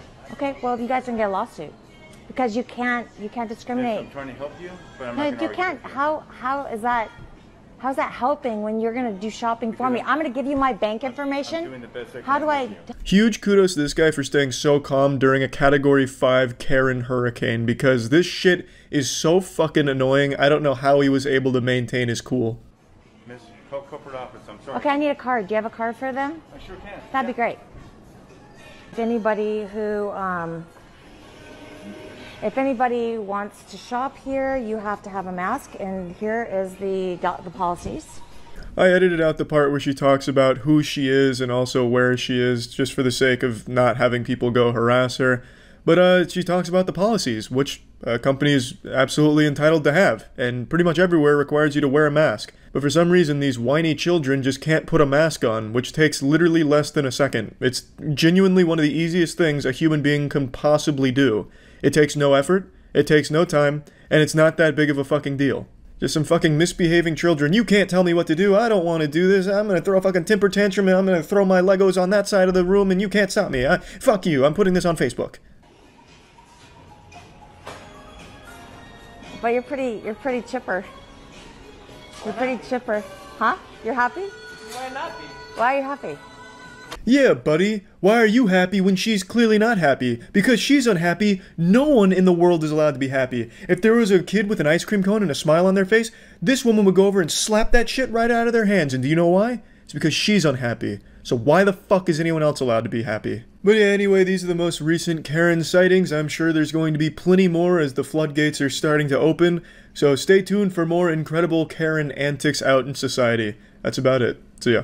The world is currently experiencing record levels of Karen activity, and scientists are still baffled as to why. I truly don't get why there's been so much Karen shit going on out there right now. Maybe it really is something with Wi-Fi. Maybe 5G is causing these middle-aged women to be more prone to meltdowns and just losing their shit in public. I couldn't tell you, but it is absolutely remarkable. So I'd like to show you what a max level Karen looks like, the final boss of Karens. This is like in Power Rangers when all the Zords come together and fuse to form the Megazord, but with all the Karens coming together, fusing into the Mega Metapause. This lady is pretty notorious, in fact. There's been a lot of sightings of her. She's like Sasquatch, but without the blurry photos and a lot less cool. Hey, listen to me. We don't play games here anymore, okay? Next time you ever talk to me like that, you're gonna get your ass kicked by my family. They're gonna fuck you up. Look at her. She looks like an angel here, a heavenly glow shining down upon her, the Archangel of Wine. So this is a very popular video I'm sure a lot of you have seen. This was our first exposure to this wonderful woman. And one thing I'd like to point out is sometimes you can just tell by looking at someone that they're an unpleasant person to be around. This lady's dressed like she's in the witness protection program here, trying to conceal her real identity. This outfit just screams, I'm an angry old lady.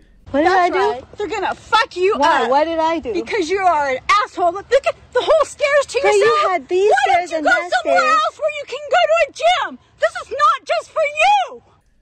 Her voice is an absolute assault on the ears. The screeching is so high-pitched it's like some kind of weapon that'd be used for crowd control. She sounds like if Miss Piggy inhaled a ton of helium and then got, like, tickled. It's a truly ear-piercing screech. I don't know how anyone could stand to even be around that voice for long enough. She's like an X-Men, but like an evil X-Men, so like one of Magneto's crew. It's truly terrible to listen to. And apparently the issue is the girl was stretching on these stairs, and the old lady wanted to go down the stairs, which she still managed to do, but she didn't like the fact that she was stretching on the stairs. She just went down, so I guess... you know, she wants the stairs entirely to herself. I don't know how the fuck she walks downstairs and why someone stretching on them would be such a hindrance unless she's walking down like this, trying to take up as much space as possible. I have no idea how she could possibly have found trouble getting down there just because she was stretching on them. Oh, you Get the fuck out of this world! Get the fuck out of this state! Go back to whatever fucking Asian country you belong in. Okay, you racist. Fucking bitch! This is not your place! In a surprise to absolutely no one, she turns out to be racist, and if you look on her chest, it looks like she's got Tony Stark's arc reactor coming out of her chest, but what it actually is a gold medal. So congratulations to her for receiving the gold medal in racism presented by the Deep South Sister Kissing Committee. This is not your home! We do not want you here! You put that on Facebook, I hope you do, because every fucking person will beat the crap out of you from here on out. These are the people that use Facebook. Facebook is a fucking curse. I guarantee she thinks the only website on the internet is Facebook. It's just the only place she goes. It's where she gets all of her fucking garbage. It's truly a terrible place. But I don't even understand her delusional logic. Like, I hope you put this on Facebook because people beat the shit out of you. Why? I don't understand. She hasn't even, like, said a word. So her just filming her meltdown is somehow gonna get the filmer beat up. I think Meemaw's been hitting the sauce a little too hard. She's living in a fantasy world. I just can't understand the logic. Hey, look at this video of an old woman melting down. Let's beat up the person that filmed it. Like, even this lady's inbred family would probably be on the side of the girl filming this. Like, yeah, Grandma was looking like a real piece of shit on this one. Don't you ever say, oh Jesus, to me when I want to use the stairs, you little bitch! There's other stairs. You are a sick, fucking, ignorant teenager. Oh, thank you. Fucking what, middle-aged woman? Who wears black in California sun? Who the fuck wears black? Are you an idiot? You wear black in California sun? Seriously? Now, I'm no expert on the California sun, but I'm gonna wager a guess and say it's not too different from just the normal sun. I'm pretty sure, and take this with a grain of salt, wearing black in the sun is probably okay, but this isn't the end of this lady. This was only our first encounter, the first phase of the boss battle. In fact, this outrageous octogenarian walked away in this video to go to her car in a nearby parking lot where she was filmed again being loud, yelling, and racist. So she was really just on a spree this day. She was speedrunning racism. Great. Did you just make a racist comment?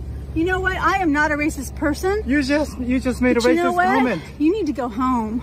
That's right, baby. The Princess of Piss is back, and this time in HD. She's up close and in your ass. Experience the highly anticipated sequel to The Meltdown on the Stairs. New York Times is giving this one 2 thumbs way up. I am from here. Look it. Go home. I am here from here. Go home. I don't care about your Facebook or your video. Oh, okay. You're making a racist comment right now? Do you know how many people can't stand you being here? Oh, great. You play games. We don't play games. Oh, what kind of game are you playing? I play games where you get fucked to death. That sounds like a very aggressive game. I consider myself an elite gamer, and not even I would play a game like that. Now, if you've been paying attention, you'll notice that she said this exact same thing to the girl, minus the getting fucked to death part. She left that part of the game out, but she did say to the girl on the stairs, "We don't play games." So game time for this lady is over, kaput. She has put the kibosh on game time. She doesn't like games anymore. She quit. You know, she said, Bethesda's taken my money one too many times for garbage products. I'm done playing games. Now, I'm fucking to death or something. It's hard to say, but she clearly liked games, but she doesn't like games anymore, so now she keeps bringing up games. Oh, okay. Well, great. Let me take your card. Let me put your number plate too. You get away Great. from me. So this lady. You are going to go to real jail now. I cut out the part where he's showing her license plate, but she was saying she's gonna call the police on him now. I can't imagine what for, but this lady just hates Asian people. So I can't even imagine what this fucking police phone call she's planning is going to even consist of. Yes ma'am, what seems to be the emergency? Yeah, this guy's Asian? What do you mean, go fuck myself? Well, Britt, you are. I think you're going. Understand me, kind of man? You understand me, kind of man? Respect. Respect. Respect people. Respect. Lady. I can't understand your language. Respect. Lady. Respect. Then you move your car. You're There you way go. too close. Get away from me. There you go. You don't even know how to park the car. Yeah, I forgot, can't cut out the license plate here, but I definitely need to show you what this is about. So she's super mad because his car is close to hers because she can't fucking park her car. It's fucking terrible parking job. I don't know if she's drunk driving or just too old to be behind the wheel of a vehicle, but this shit is deplorable. And he's not even that close to her car at all. She just really wanted an excuse to be racist again. She hadn't had her fill from like an hour before this. It's crazy. It's hard to even imagine an old lady as unlikable as she is. Just a giant asshole. You don't even know. There you go. Do you know who my family is? Do you know who your family is? Go home to your family. Here she goes again, mentioning her family. She's speaking like an affluent teen in high school who's bragging about daddy's riches. She's treating it like it's some Game of Thrones shit where her family's gonna come out of nowhere riding on horseback to save her from nothing. I mean, she's not like in anything. She just creates her own problems and embarrasses herself. She's just a big piece of shit. This is from your government. Respect. Go home. Lady. Go home. Get This is educated from my and government. respect. This is from my government. Get Go home. educated and you are so respect. Fucked. You're gonna get fucked. Your Get kids are gonna get fucked. respect. Yeah, I think Grandma's been reading too much 50 Shades of Grey. She just talks about everyone getting fucked, apparently. It's contaminated her. This is my Get country. educated and respect, lady. This is my Did you country, finish and college? This is from my government. Did you finish Go college? Home. Did you finish Put college? that on your Facebook. Did you? You know what? Did you? You are nothing. What did you say? You're nothing. I said, Exactly. what? You're nothing right there. What? Lady, get educated and respect. Little boyfriend. That's where the video ends, unfortunately. It seems like it continued, but he probably just got bored of listening to her, like, regress into baby form. Like, her intelligence was literally getting shit out of her body. Like, every pore was just losing intelligence. She just started forgetting how to speak. It just got rough. So I understand why he probably stopped recording, and unfortunately this is where the saga of this old woman comes to a close, but what an exciting one it was. A very impressive Karen meltdown and racist rant. It's fucking wild stuff. But we're not done yet. In fact, I got a little surprise for you. A bonus Karen coming in hot. Property? Hi, I'm asking you if this is your property. Why are you asking? Because it's private property. Because it's private property, sir. This is some shit straight out of a horror movie. This is a haunted Karen. If Karens were Pokemon, this would be a ghost type. This shit is truly terrifying. Just like the pan up to her weird, smiling, odd fucking... It was unnerving is the right word for this situation here. You're defacing private property, or is this your building? You're free to express your opinions, but not on people's property. Okay. Absolutely. Sure. Just respectfully. Sure. So we're just saying, absolutely, your signs and everything, and that's good. This is not the way to do it. Okay. It's private property. Every time the camera panned to that Redditor dude off to the side there and then back to the lady, I expected her to be a little bit closer to the camera, like right out of those mannequin scares where the mannequin moves when the character stops looking at it. That's what I was expecting, but unfortunately she's keeping her distance here and still just kind of frightening people from a little ways away. If I did live here and it was my property, this would be absolutely fine. And you don't know if I live here or if this is my property. We actually do know. That's why we're asking. Oh, really? Because you live here, right? You said so. Because we know the person who does live here. Oh, okay. So then I suggest you call him or call the police. Or because you're accusing me of a crime, correct? He's beginning to anger the Karen spirit here.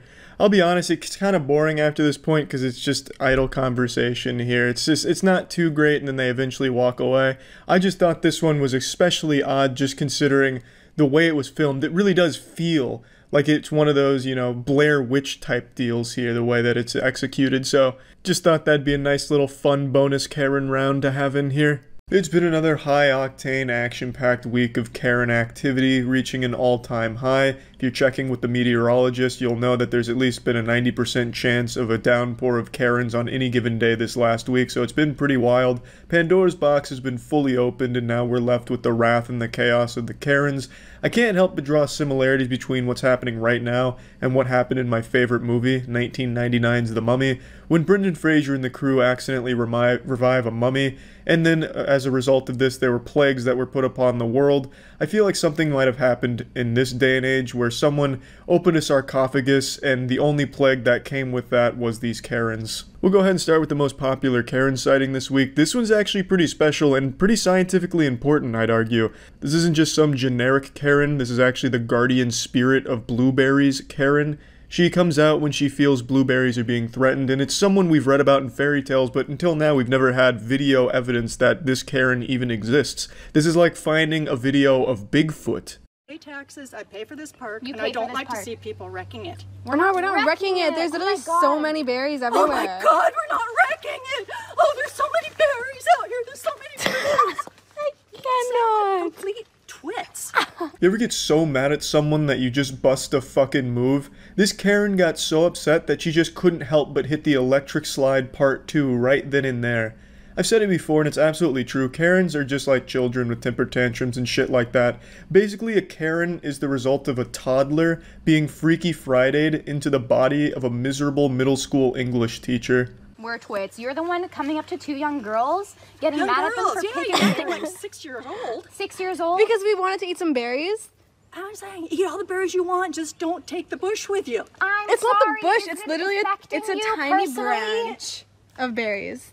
She's like King Ramses from that Courage the Cowardly Dog episode. Return the slab! Return the berries, or suffer my curse. But I'd be lying if I said I didn't want to see her break out those moves again where she's flailing her arms around acting like she's swatting away invisible bees that are swarming her. Why don't you mind your own business? Why don't you mind your own business? You know, that is the fucking rudest thing you've said to me. You decided to come up to us. Go back where you came from if you wanted to use language like that. Oh, why don't you go back to where you came from, you fucking colonizer? I like how that's where the line in the sand was. You've gone too far telling me to mind my own business. Are you kidding me? Mind my own business? Do you know who I am? I can't mind my own business because I'm fucking miserable and I need to get mad at every opportunity possible so I can yell at some kids, so I can boogie down with my fucking noodle arms, and I need to get mad. Mind my own business. Now I've gone way too fucking far and now I'm fucking upset. Imagine thinking it's rude when someone tells you, hey, just mind your own shit. Honestly, the rational response to that should be like, you know what? That's a really good point. This isn't affecting me personally. Why did I interject myself into this? I'm getting the fuck out. You come from? Where did you come from? I'm actually curious. The U.S. U.S.? Oh, yeah. So you're not even you're from not here. Canadian either. Yeah, I am. Oh, so, but we are Canadian too. I was born here. I was born here too. Okay. Were you born here? No. Okay, so this is actually like I was born here and you're not even born here, and you're telling me to go back to where your grandparents weren't either. That's the thing. Were your grandparents born here? No. Yeah, that angle didn't pan out too well for you there, did it? Not only did they get to eat those berries, but they got to slap you down right there on your own fucking stupid argument. So I was a bit rough for you. Is that what you want? I'm just saying we get a mask on. I don't have a mask. I don't have a mask. This is fucking ridiculous. Are you fucking kidding me right now? You're not going to sell me this? It's going to take you to... I'm spreading more dirt standing here, for God's sakes. Yeah, this seems about par for the course. This looks about right for your average Miller Lite consumer here. I imagine there hasn't been a single case of Miller Lite that's been sold that hasn't had this kind of negative interaction with a customer. Buying a case of Miller Lite just says to your friends and family, hey, I make bad choices. Obviously, I'm exaggerating a little bit, but I've made it very clear in the past, Miller Lite is my least favorite beer. It just tastes like somebody plugged a catheter into my high school bully and is just milking the piss out of them and feeding it to me. It just tastes like I'm drinking hateful piss. I'm not paying for a fucking mask. I'm not paying for it. We have a right in America not to wear a fucking mask. Have you not watched the news? There's almost nothing more frustrating than listening to these stupid fucking troglodytes think that they're right when they're just outright wrong and refusing to accept that they're wrong. It is a business, a business can put whatever policies they want and refuse service to people that don't abide by those policies. That is their right. But then you have these fucking dumb homunculus walk around, my rights, my rights, my rights. I can jerk off in the store if I wanted to. It's my penis. God gave me this penis. You're not the boss of my penis. I could beat my fucking meat right here with no mask on, and you can't stop me. It's so fucking silly that no one seems to understand that a business can enforce whatever the fuck it wants to on the people that choose to shop there. It's the most ridiculous thing in the world. And I don't understand this huge hoopla about masks in the first place. Why don't you get upset about the fact that businesses require you to wear clothes to shop there? It takes a lot more effort to put on a shirt and pants than it does to put on a mask. Why don't you get upset about that? They're taking control of your body, saying what you need to wear to come into their business. That's infringing on your so-called rights that you're arguing about. Why is it only the mask you take an issue with? The mask is a lot less effort than putting on clothes in the morning. Why don't you just try and shop around naked and see how that pans out? We don't have to do this. It says on the paper right here, it's going to pass. There, find it. I'm not going to touch it. I think it went over there. Pick it up. You spit on the front counter. Don't do that. I think okay. Karen going with the classics here by spitting on the man, which is a crime. So now the only rights that you're entitled to, Karen, are your Miranda rights. That's assault. And during a pandemic, it's more than assault. You're just a giant piece of shit. They're playing. That's what the park is for. I never saw a car in here before. It's a Power Wheel car, doesn't man. bother me. What bothers me is you have a little kid in here that doesn't have a driver's license. He's just a little kid and you're not with him. It's not a real car. This one's almost just a wholesome Karen encounter. She smells some people were having fun at the park, so she goes out of her way to just put the kibosh on that shit and shut it down. And then she takes notice, wait a minute, those are little kids in a truck? Is that a truck in the park? Hey, what the fuck is this? These are some unlicensed kids in a fucking Cybertruck. Are you kidding me? You're a terrible parent. Where are their license? I'm gonna have them thrown in the slammer for this. This is a crime. This is a fucking crime. In my peaceful park? Are you out of your fucking mind? Don't talk to me. Did I invite you into my conversation? Did I invite you into my conversation? Did I invite you into my conversation? Do you have any right to be speaking to me right now? Are you involved in this situation? Are you involved in it? I am. No, you're not. No, you're not. And don't talk to me. Do not talk to me. Take your bullshit mask off and act like a real person. And you are not the boss of me. Oh yeah, she did it. She just dropped the "you're not the boss of me" line. Every single Karen freakout is more and more evidence that as Karens age, they become more and more like children. It's like some Benjamin Button shit. I was half expecting this woman to throw a chocolate bar on the ground and start crying about how unfair the other lady was being. Didn't you say you were in a hurry? You either don't. You guys can all fucking wait. Don't talk to me. We are waiting with patience and kindness. No, you're all fucking talking to me when I told you not to. This is probably the most conversation this lady's gotten in the last 30 years. Her children grew up and started to ignore her. She doesn't get to see her grandchildren very often. They ignore her phone calls. And now, finally, some people are talking to her and she just doesn't even know how to respond. So she's just lashing out at everyone here because she just doesn't know how to converse with anyone anymore. She's out of practice and she's just kind of a big asshole. I don't care. What are you going to do about it? Look what you're doing to What are this you going to child. do about it? Look at this little What are girl. you going to do? What are you going to do about it? That's a terrible. What are you going to do about it? Try to get Run your bitch ass mouth like the dumbass cunt that you are? Cool. Oh, I do say that was a bit too far. Wow. I always like when a Karen says, what are you going to do about it? And then get like fucking shocked when someone actually does something like slap her. We've seen like 1,000 of those by now, but unfortunately in this case, the woman wasn't feeling like slapping her. Probably wouldn't even be worth like the extra effort to walk up there and then just take one on her cheek.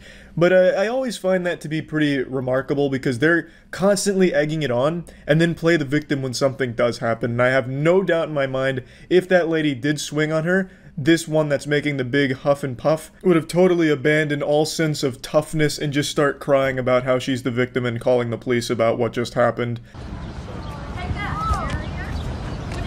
That's assault! No, it's not. If you spit on her, that is assault! She's in my face touching me. Call the police.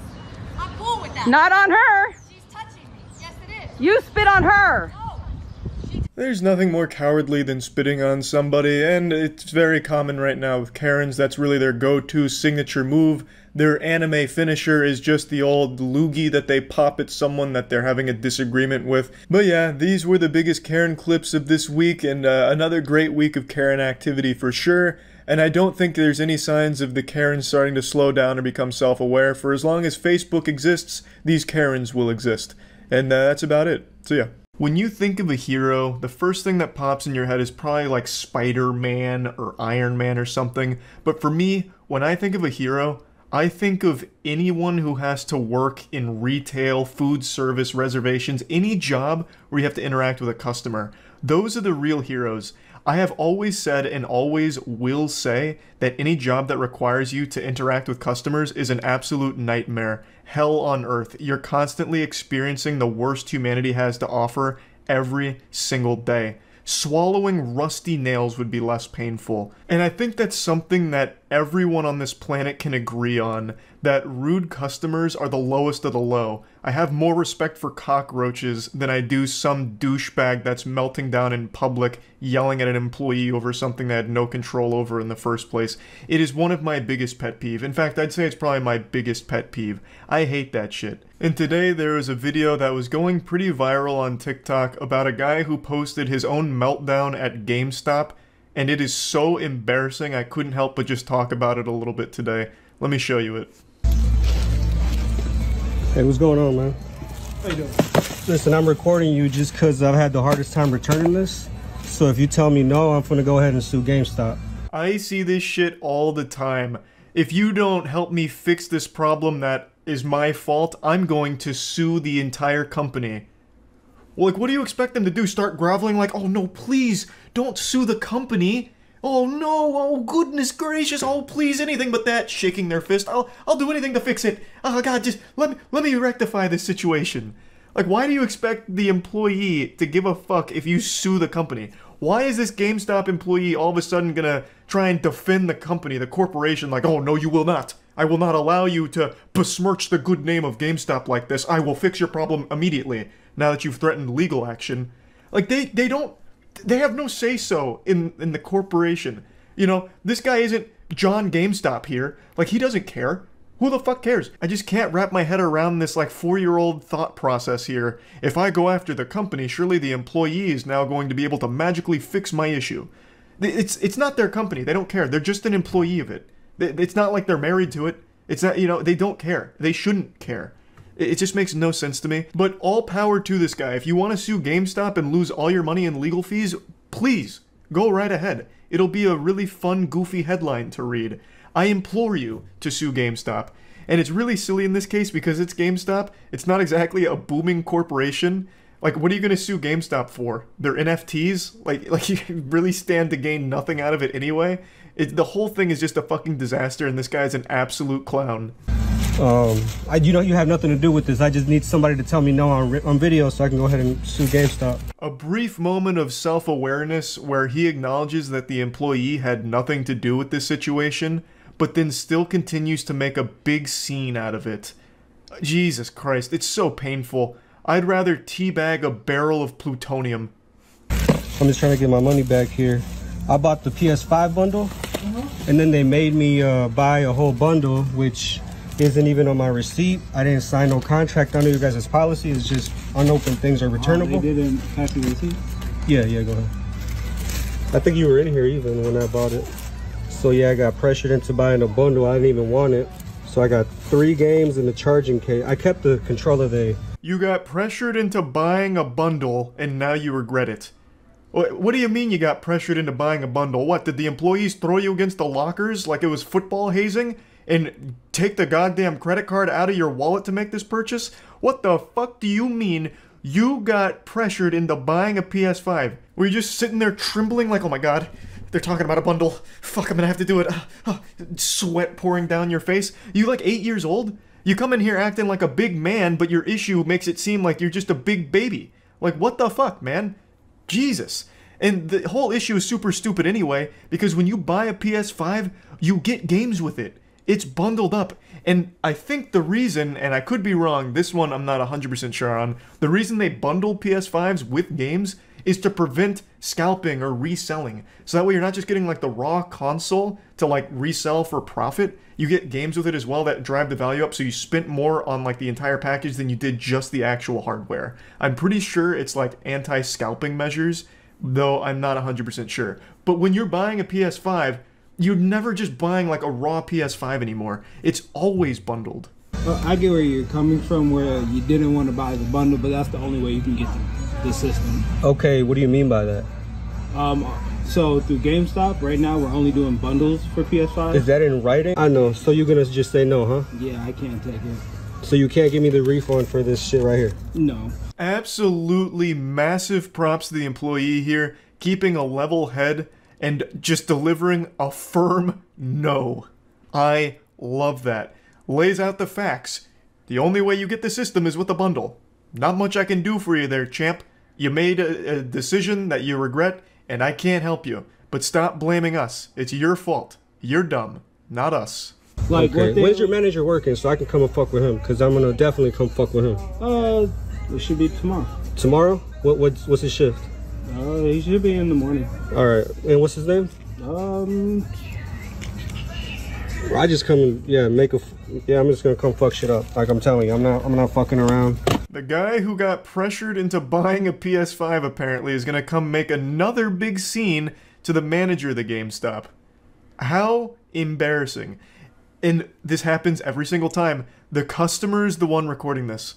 It blows my mind how every single time there's an event like this, it's always the biggest asshole that's recording it thinking they're right. He posted this in full confidence thinking that TikTok would be on his side, but instead all they did was steam his ham. They fucking slam dunked this guy across all of TikTok and on YouTube. I saw Jamari made a video about this as well. This guy's just become an absolute laughingstock, and it was entirely avoidable multiple ways. A, not making a big hoopla about you making a bad decision financially that you regret. Your fault. Take responsibility. Nothing GameStop can do for you here. And 2, not filming it yourself. You could have just not filmed it. And then 3, if you had the compulsive desire to film it, you couldn't fight the urge just scratching at your neck like, oh, I'm being an asshole and I gotta film it. Yes. Okay. Even after filming it, you could have just not posted it. Like, there were 3 ways of avoiding yourself being an absolute joke on the internet, and somehow all 3 of those filters you went right through. Impressive. This is, yeah, you guys are trying to upsell motherfuckers. I could have paid $800 on StockX if that was the motherfucking case. But you're just getting the system now. I don't want no fucking Ratchet and Clank. Are you kidding me? You know what this is, bro. No, like, I pay $800 for some bullshit. Like, say if like you wanted different games, like you legit like. Can you give me in-store credit for all this? Let me stop you right there, big guy. You do not want in-store credit at GameStop. They will give you like $15 for this entire PS5. It'll be $15 and like 5 toothpicks. In-store credit is the last thing you should be haggling for here. It is not worth it at all. No, y'all trying to play me. It's a brand new game and I'm here to return them. Saying y'all. Y'all GameStop, and you represent GameStop. You ain't got no name tag or shirt, but you GameStop. So that's why I'm saying y'all. Yeah, if you don't want to represent it, then quit. I work. Ah, yes, the classic. You work at GameStop, which means you are GameStop. So all of my problems are your problems. It's I don't even know where to start with what just happened there. Telling him to quit if he doesn't rep GameStop. What does that mean? What are you talking about? This guy is giving you all the answers to your questions and you're still mad at him. It's your fault. You signed the receipt. You didn't have to pay $800 for the bundle if you didn't want to. You not only signed the receipt, you walked out of there and you went home, you marinated on it, and then you came back and made a big scene about it. Like, it's your fault. It's not this guy's fault. Telling him to quit his job if he's not there to, like, fight for GameStop tooth and nail is so silly. Oh, I can't stand, like, customers like this. These videos just always boil my blood. And I've never even worked in like the customer service industries or anything like that, but my heart absolutely breaks for the people that have. It seems so miserable. And seeing customers in real life, like you see the worst fucking people. It's so aggravating. So yeah, I just wanted to talk about this a bit since the video was floating around, and that's really about it. See ya. A few years ago, we were blessed with one of the finest public meltdowns this world has ever seen. The Bagel Boss guy. This was an incident that occurred at a bagel shop where a guy who was on the shorter side of things absolutely went ballistic and lost his mind, all because he felt like he was being insulted for his height. So he got really aggressive, trying to fight everyone, like a small chihuahua lashing out at the bigger dog, turned it into a huge spectacle, yelling and screaming. I'm sure in his head he imagined himself like Kratos from God of War with all of this anger, but in reality he just came across like a squeaky toy. It was so beautifully silly, and today I think we may have found his spiritual successor. There was a man who melted down in a McDonald's about his height. I'm right here. You wanna show us what a fucking big man you are? Picking on a fucking little man? Come on! Come on! Hey, come on! What's wild to me is he actually looks like the Bagel Boss. They could be brothers. So they have the same build, the same face, and the same attitude, and the same effect on women. Her face really tells the whole story on how uncomfortable it is to be around something like this. I love watching videos on these kind of outrageous freakouts for no reason, but I think if I was there in person, I would just feel so slimy and yucky. It'd be so fucking miserable to be around it. Come on, motherfucker! Bring it on, motherfucker! Bring it on, motherfucker! Yeah! Come on! Hey! Bring it on, motherfucker! Hey! Bring it on, motherfucker! Yeah, bring it on! God damn it!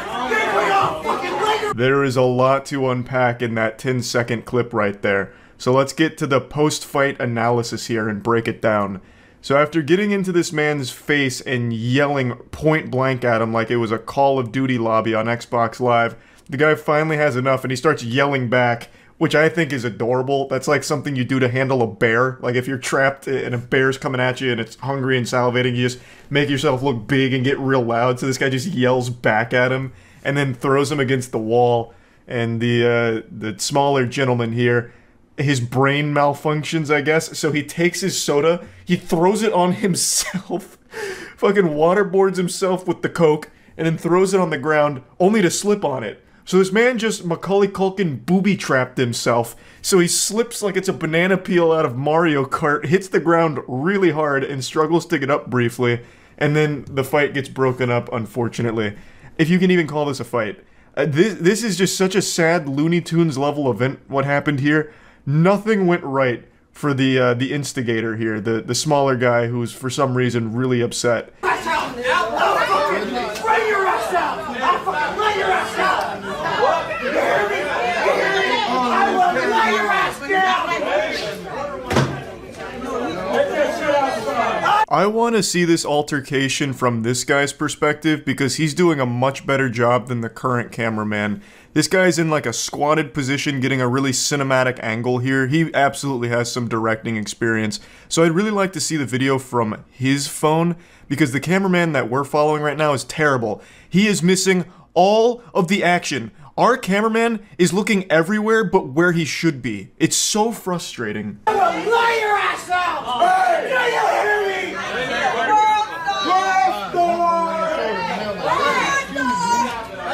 Unfortunately, this is all we get here because I guess the cameraman was too fucking drunk to just focus on one thing. I don't know what he was doing. Just constantly turning around like clothes in a washing machine.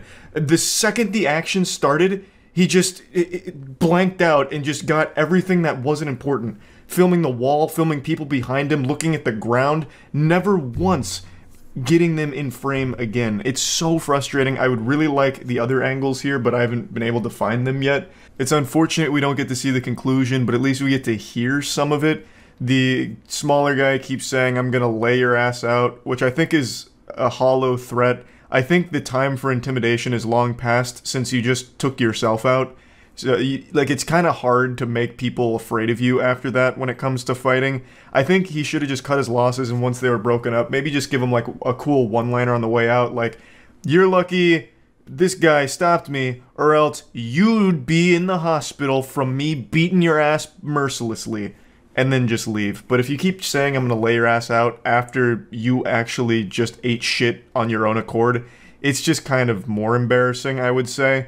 Like, this guy really owes a huge debt to the worker that separated the two of them, because without him, I think this could have gone a lot worse. It could have been significantly more painful for him because he bit off a lot more than he could chew here. I'd also like this video to serve as a PSA. If you're going to film a public freakout, film the fucking freakout, not everything around it. I don't know if he was trying to be like sneaky with his phone so no one knew he was recording or something, so he just didn't know where he was aiming, or what went wrong here, but this is just such horrible camera work and it's insulting. I'm almost more mad at the camera guy than that smaller guy was with the customer in line. Like, it makes me so upset. I'm getting furious. I'm getting short man rage right now because the cameraman couldn't fucking focus on the action. Just, you know, you're there filming, you've made the decision to film, now be good at it. Or at least competent, like close to it. Because the second that this like started to pop off, we lose all visual on it. It's so upsetting, it's so frustrating. And another thing, every time these freakouts happen, one thing that I always find interesting is people start laughing at them, like directly. Or in this case, shouting World Star and laughing at them and filming. You have to feel like such a clown.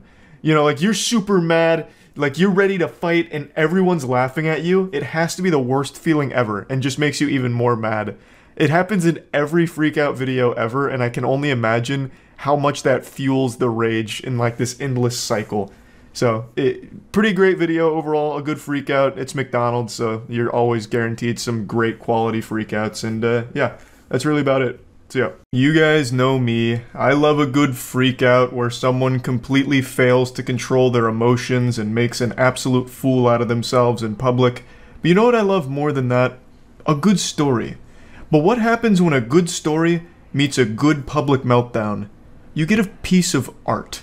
Something that not even Leonardo da Vinci could paint. He couldn't portray such beauty. And today I'm happy to say we were blessed with this perfect storm. We got an absolutely wonderful apocalyptic explosion in public over nothing, and an incredible narrative to accompany it. Do you have a vagina? I don't know. That's kind of my business. Do you? Do you have a vagina? I couldn't imagine a stronger intro- Oh my god. Oh my god. That was my dog. She just scared me. She must have been having a dream and kicked my chair. I thought for sure an earthquake had just hit Florida. Wow. Alright, now that my heart rate's come down after that jump scare, what I was saying is this is one of the finest beginnings to any fairy tale I've ever heard. Like, imagine if Harry Potter had started with a question like this: do you have a vagina? It immediately sets the tone for the rest of this video here. Yeah, that's a weird thing to ask. You're the one asking me what gender I am. I didn't ever ask you that. You're asking my pronouns. I didn't ask that either. Do I look like a man? I don't know what you look like. Do I sound like a man? Maybe, I don't know. There's a lot to unpack here, so let's pour some milk on this cereal. The lady on the street is accusing the person filming of asking her pronouns or something, which apparently never happened. The context for what led up to this is this lady who's on the street right now causing a bit of a ruckus. She was eating at this restaurant and then claimed that the restaurant served her cat meat instead of chicken. So naturally she was outraged. I don't know what the restaurant was, but the only place I could imagine serving you cat meat is Burger King, and it would probably be better than their normal menu.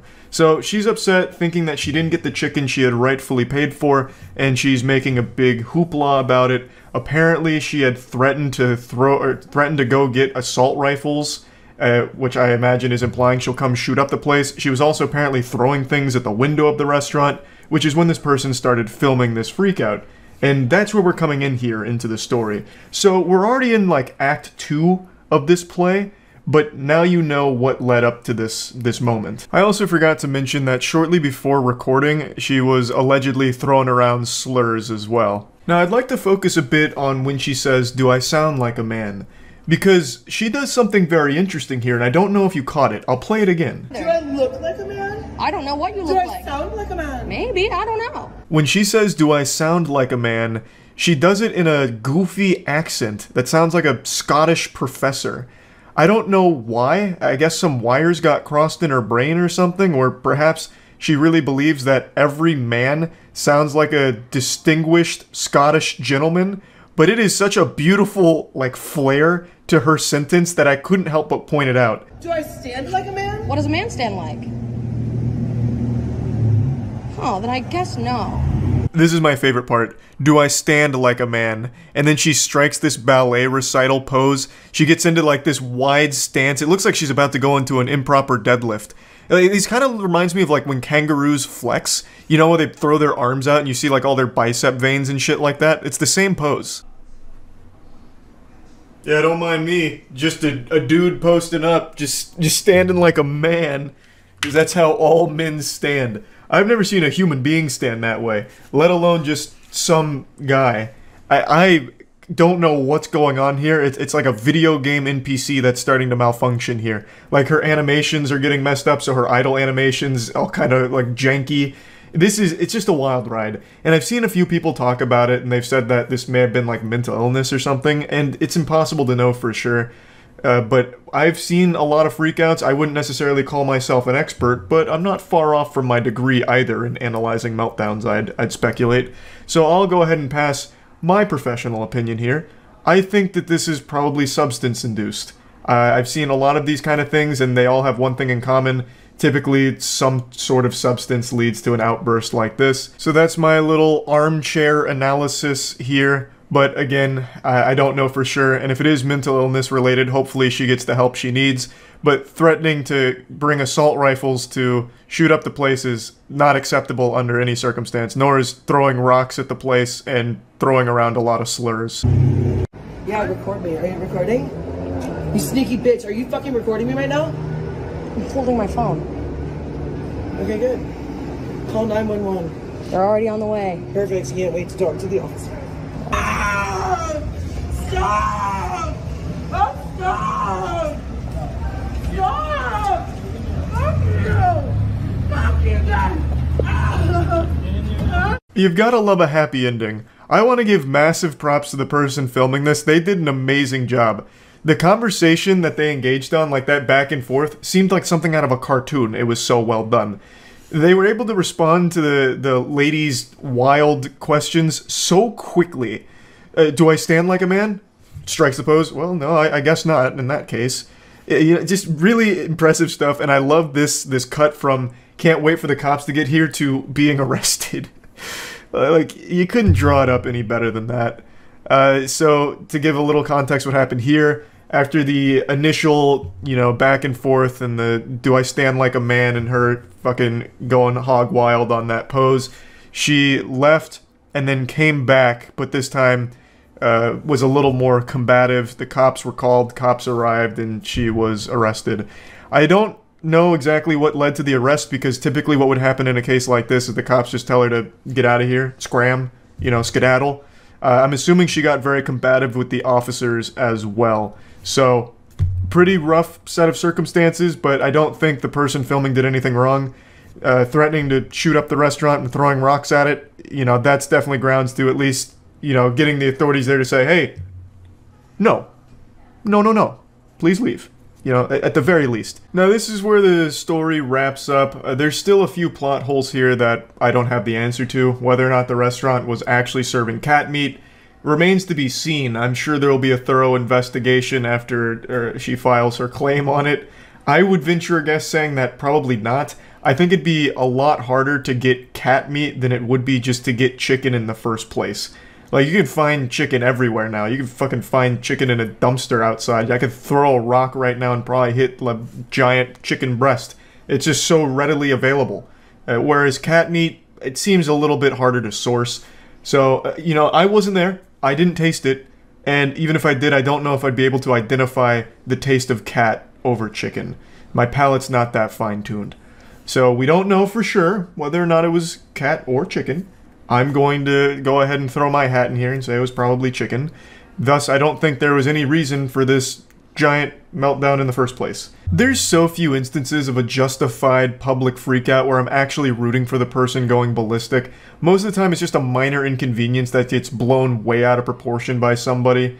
But the ones where I do root for the person going wild are the ones where it's like in court, and the person who murdered a family member or did something heinous to a family member gets beat up by that family, or somebody like goes after them and gets a few rogue punches in before the cops separate him. I'm always pumping my fist saying, you know what, great. But aside from those extreme cases, it's never worth embarrassing yourself like this in public at all. Anyway, I just wanted to share this one with you because I found it to be an entertaining, short, little freak out, and that's really about it. So yeah. Every single one of us has turned to Google in our time of need when it comes to asking questions, whether it's medical related, like, you know, I jammed my finger playing basketball, what now? You'll get a million results telling you that what actually happened is you've contracted the bubonic plague. Or you ask for simple tutorials, how to replace your air filters, and you'll get WikiHow guides that just have you taking apart your air conditioning unit. Or Quora, God forbid, giving you the absolute worst advice this world has ever seen. Point is, every question we have gets asked to Google, and sometimes you get terrible responses that are outright wrong. And I think this is most prevalent when it comes to phone and technology-related inquiries. I'm sure all of us are guilty of trying the wet phone in rice thing. That was so popular, and as far as I know, actually did work in some cases where if you like drop your phone in the toilet or in the sink or something, you immediately take it out and put it in a thing of rice, and then like in an hour or a day or whatever, it's better and fixed. Well, it doesn't work for every possible water-related damage to a phone, and that was a lesson that this guy learned the hard way and was not ready to accept, so he made a massive fucking scene about his phone being repaired. Someone just told me this morning, I'm talking about a water damaged phone. Okay. Someone told me this morning that they put a whole video camera in a bag of white rice and it solved the problem. Okay. Why would it not solve this? This guy looks so familiar and I can't figure out why. I don't know if it's this leather biker jacket he's got on that makes him look like one of the greasers from The Outsiders or what. Maybe he just resembles a famous actor, like a young Bryan Cranston is what I keep coming back to, but I can't quite put my finger on it. But anyway, he's upset because his phone got repaired, but he's thinking he got scammed because someone said he could have just put it in white rice and fixed the whole thing as if it's some kind of panacea. Like white rice is this miracle potion that'll fix any phone damage. Because white rice does not repair an electrical connection that's damaged. How do you know what was wrong in there? I went through it. You didn't need to. I went through it and looked, and I found the problem. I asked you if white rice would repair it. You said no. So you're saying the difference between brown rice, which you tried, I didn't try brown rice. I really wish we had the beginning of this, because it seems like they got into an argument of white rice versus brown rice and what's better at repairing damaged phones. Like, I feel like we've just gone back to the Middle Ages, as if I took a phone back to, you know, the Shire, and I have to consult the local hobbit shaman when my iPhone's damaged, like, hey, how do I fix this? I dropped it in the pond over there washing my clothes, and he's like, oh, well, Charles, have you tried white rice? Like, I understand the white rice strategy, life hack has worked maybe once or twice, or even more, I couldn't tell how effective it is, but it's not going to fix everything. If his phone was left in the water for a while and all the electrical circuits were kind of fried, white rice isn't going to somehow magically repair that. It's going to dry it out, great, but it's not going to all of a sudden, like, reassemble those connections. I'm not an expert here, but I would trust the person who is. And this is such a nonsensical argument on brown rice or white rice. Neither one of them is going to solve that problem, which this guy just does not seem to understand. It's on camera. That's what you said yesterday. I said brown rice, but I did not say. I said I said rice. I did not say white rice. White rice will repair that. You have said 3 different things since you've stood here. And you lied to me. No. You lied to me. Not once. Let's just wait till the cops get here. Okay. Okay. God, I hate that stupid smirk he keeps doing here. Just so smug. Gives him the most punchable face on the planet. Just a face that's begging for a knuckle sandwich. His attitude too, oh, it's so repulsive. What a piece of shit. You can tell he's having a great time arguing. He's getting off on it. You can actually just feel him busting nuts in his tight little trousers there at how much fun he's having, making this worker's day a little worse, just arguing over nothing. His phone is repaired now, but he's upset because he could have done it with white rice, he says.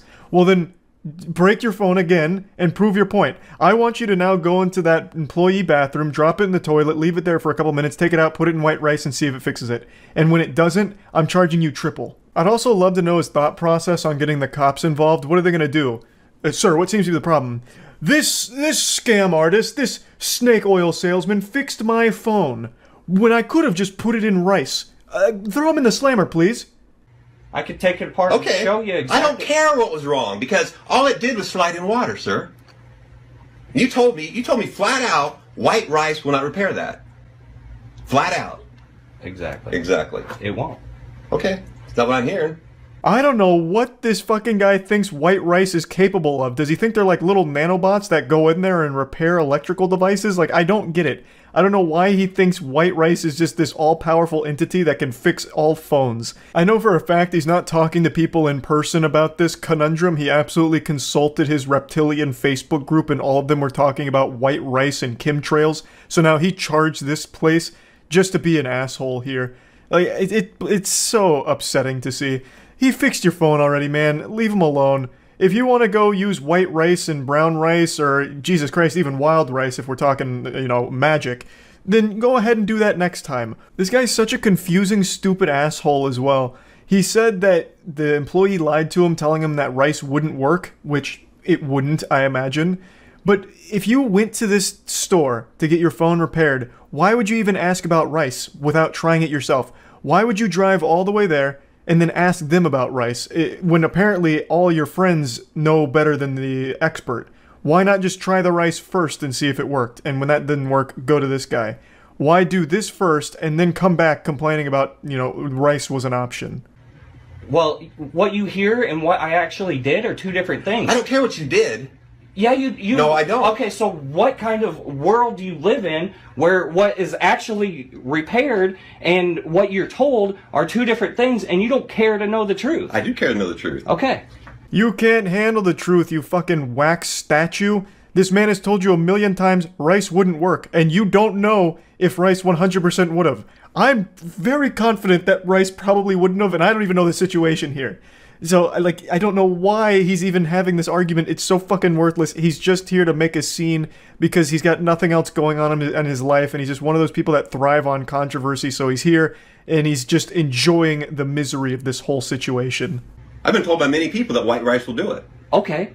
I come in here to your business, you tell me it won't. I can tell you the world is flat. A lot of people will tell me it won't. It isn't. Exactly. Now the NPC's glitching out here. He can't wrap his head around what just happened. He made himself look like an even bigger fool. He's such a stupid douchebag. This again just highlights my point that there is no winning when it comes to customer service. This guy did his job well, did exactly what the customer asked him to do, fix my phone. He did it, and there was still a problem. The man came back the next goddamn day to make a big hoopla about it. It's so frustrating to watch. Again, my heart goes out to anyone working in a field that involves dealing with customers. Like, it's miserable, and I'm wishing you the absolute best. I also hope that the second this video ended, this guy left the store and it was a torrential downpour. Just an absolute monsoon. A biblical storm blew through and once again waterlogged his phone, immediately breaking it. And then he went home, tried rice, and the whole goddamn thing just blew up. And now he's gonna have to get a new phone. That's if there's any justice in the world, that's how that played out in my fanfic. Anyway, that's really about it. So yep. I played a lot of RuneScape as a kid, so I'm very well versed in scams, and it really shattered my trust in people and taught me early on that you can't always put your faith in strangers to tell the truth. Maybe they won't actually double your money. And I think that this led to me being better at identifying scams in real life, but it doesn't make me immune to them either. When I was a freshman in college, I fell for the oldest trick in the book, a timeless classic prank, fake being homeless with a sign and beg for money on the streets. A scam that has stood the test of time. It's people that just panhandle on the street pretending to be homeless and try and get money that way. It's actually very lucrative. Sometimes people that do this make anywhere from 60 to 100 grand a year off of this shit. It's fucking despicable. The reason I'm bringing this up is because on Reddit this week, a video went viral, and it's from 2017, it's an older video, but it's a video of a woman in Richmond who pretended to be homeless and was exposed for it. She even eventually got arrested, but I'll get to that towards the end of the video. But I wanted to go over this video because I think it's not only a very entertaining video with the way she responds to being confronted, but also a bit eye-opening as to the depths people will sink to get a quick buck. This scam in particular has always greased my ass. It infuriates me. People that just take advantage of others' willingness to help, their good nature, it's just so fucked up. But I'll quickly tell my story since I was a victim of this scam when I was younger. I don't know if I've ever told it, I'm sure I have at some point, but when I was a freshman in college for the first semester, I used to commute to university, and I always took the same route, just like a little NPC that never deviates from the schedule. I would always go down one road in particular that had a guy standing at the corner of one of its major intersections. This guy, he looked disheveled, he had a curly white beard, it looked like fucking jolly old Saint Nick, Santa Claus had fallen on rough times, and I'd always see him talking to people, and he was always smiling, he just seemed like a really nice guy, and he had a sign that had every fucking sad tale you could imagine. I'm a homeless veteran, my dog ran away, my wife divorced me and took the kids, I broke my leg in a bowling accident, and I have lung trouble from the time I spent as a coal miner. Any money you can spare is very much appreciated. God bless. It sounded like a fucking country song, and it was heartbreaking to read. So every day, Monday through Friday, I'd give him $20, sometimes $40 if I had a little extra, and I did that for about a month, or a month and a half maybe. But then I got hit with a shocking plot twist straight out of a Darman video. I swear to God, it would have been less painful to find out I was adopted. One time when I gave him money, the last day I gave him money, I really wish I could remember what he said verbatim, but he hit me with something to the effect of, really appreciate all that you've given me, my apartment over in this area isn't super cheap, so I appreciate it because rent's been going up. I wish I could remember exactly what he said though, but those were the cliff notes. That was the main bit of lore that he dropped there.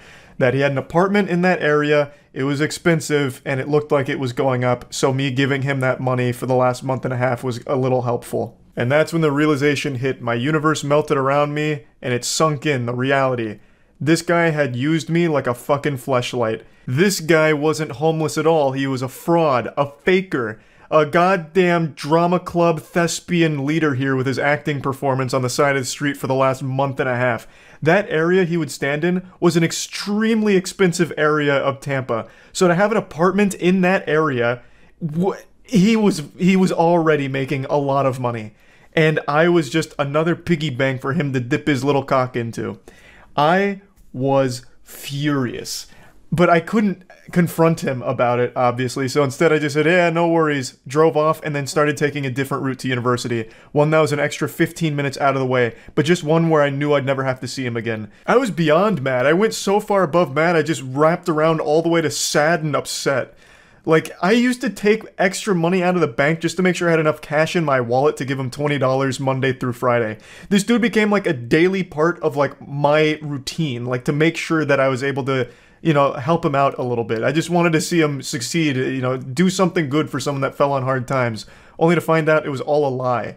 I don't know if he meant to do that, like maybe he felt guilty from all the money I'd given him, so he decided to drop that little nugget of wisdom, letting me know that he wasn't actually homeless, or what that was about. Maybe he slipped up, I couldn't tell you. But man, did it teach me a very hard lesson. I know that was a long story, and I still haven't even played the video of the fake homeless woman here, but I just needed to let you all know that this shit makes me fucking mad. There's no audio in the beginning of the video here, probably because it's just them puking from disgust at what this woman's doing. So it's just showing that she's going car to car, asking for money, and can even be very aggressive with the way she panhandles apparently. And then they eventually follow her all the way to her car, which is parked nearby. This woman was a known scammer. She's not actually homeless, she has a very modern car. This video is from 2017, so her 2014 vehicle here is a very modern, pretty expensive car. So obviously, she's not actually on hard times. She shouldn't be begging for money. I shouldn't need to explain that to anyone. I don't think there's anyone out there that'd be like, well, Charlie, it's a legitimate profession, taking advantage of people's willingness to help someone in need. You know, this is her job. This is her 9-to-5 work, begging for money under the false notion that she's homeless and needs it, when clearly she doesn't. So, just a whole lot of bullshit, just a slimy, pathetic worm here. And this is 2014, so I'm assuming by now she's moved on to doing OnlyFans, probably to moderate to no success there would be my guess, or she might be back on the streets scamming. There's no telling for sure, but she gets confronted here by these two men that are filming, and then her immediate response is to once again just try and play the victim, so she walks over to the local McDonald's to try and get them involved. I always love this immediate response. I'm calling the cops. Yeah, you've caught me on film scamming and doing something illegal. You can't panhandle like this. It's a crime. But I'm gonna call the cops on you because you're making me uncomfortable with your video exposing me. In fact, you're hurting my feelings. The delusion is just always so fascinating to me. Like, what could she possibly think would have happened if the cops showed up? They were going to take her side. Well, I mean, gentlemen, you are filming her in public. You're going to jail. It's a capital offense. Ma'am, please go back out there and keep scamming. Like, she had to have, at least for a brief second, had some neurons fire to tell her that it's a bad idea. Like, I'm breaking the law? Why would I call the cops on myself? It's a big fucking self-report.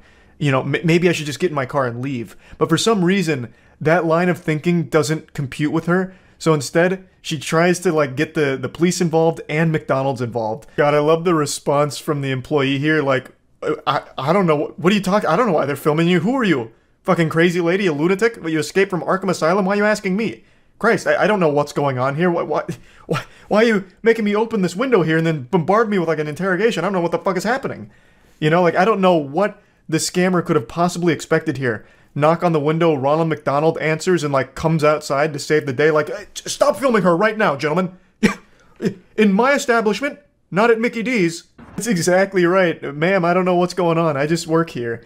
Like, she's just doing her job. She's not going to take your side. She doesn't know what the situation is. I don't know why you think she would all of a sudden try and, like, defend you or your honor or whatever. I don't know why you're asking her these questions anyway, like you're trying to report something to the principal of a middle school. It's just ridiculous. I feel so bad for the employee in this situation. That's got to be so uncomfortable. Just doing your job and then all of a sudden you get caught off guard by a completely unhinged, deranged goober. I'm going to try and be a little armchair psychologist for a moment. Her continuously asking the employee, like, what is this guy saying? It must be her defense mechanism, like her cope of like, oh, no, I'm not doing anything wrong. Do you hear this? Do you hear these crazy people? Do you hear what they're saying? Me taking money from people? Like, what is that, huh? Do you know what they're saying? She just strikes me as someone that takes no responsibility for her own actions and views herself like an angel, a saint that never does anything wrong. She's perfect and morally beautiful. Nothing she's done is indefensible or bad. So when she's challenged on this belief of herself, she just completely crumbles and tries to, like, get other people in there like, no, tell me I'm good, tell me I'm right. You're begging for money. What do you want? You're begging money. Why are you? What is the nature of disability? That's none of your business. A bold strategy, but unfortunately a swing and a miss. Her sign says she's homeless. So her whole thing of, no, I'm here because of a disability is immediately contradicted by her own fucking sign. Also, I will say, she has great fashion sense. She's wearing a shirt that says, I train while you sleep. So checkmate, nerds. While we're all snoozing and catching our embarrassing wet dreams, she's out there on that grind, the Sigma grind, scamming. What a hero. She's like a random encounter in an MMO right now. She just keeps going up to anybody around the area like, excuse me, these people are saying that I'm not a good person. Can you believe that? Isn't that ridiculous? And then she even tries to say that she can't get in her car and leave, that they're blocking her. But they're not. She can get in her car and leave at any point, and at the end of the video she does. Spoiler alert. They weren't blocking her at all. They were just following her around, insulting her, and rightfully calling her out on this bullshit. This fucking imbecile even tries to flag down a customer that's just leaving the restaurant after getting their meal to try and, like, talk to them and get them involved in all of this. It's so weird. And she constantly keeps mentioning that someone's going to kill them, that what they're doing is going to get them killed, which is of course pretty fucked up. But at least this story has a happy ending because she got arrested shortly after this video went viral in 2017. She was arrested on 3 counts of throwing a missile at a moving vehicle, a charge I didn't even know existed. That sounds like some supervillain shit. How is she throwing a missile? That's like something Senator Armstrong would do in Metal Gear Rising. But then as I read more, it's because she would, like, throw Gatorade bottles at people or something, so it's pretty wild. So yeah, I just wanted to talk about this story a little bit since it's one I'm very passionate about, and that's about it. So yeah, I don't know the cause for this epidemic, but it continues to get worse. Over the last few months, there has just been an unstoppable flood of videos showcasing insufferable douchebags going ballistic at customer service workers for no reason. I have made so much content insulting these people, I'm basically like the dare class for it now. But instead of warning you about drugs, I'm warning you about being an unlikable asshole. Today there's been a pretty goofy one involving a hotel guest getting upset at a hotel worker and making unreasonable requests because he's too fucking stupid to figure out how to book a room properly, or he's just a straight up scammer. 2 kids, 2 adults. Yeah. The reservation on our phone is clear, what we reserved. Yeah. What do you expect us to do?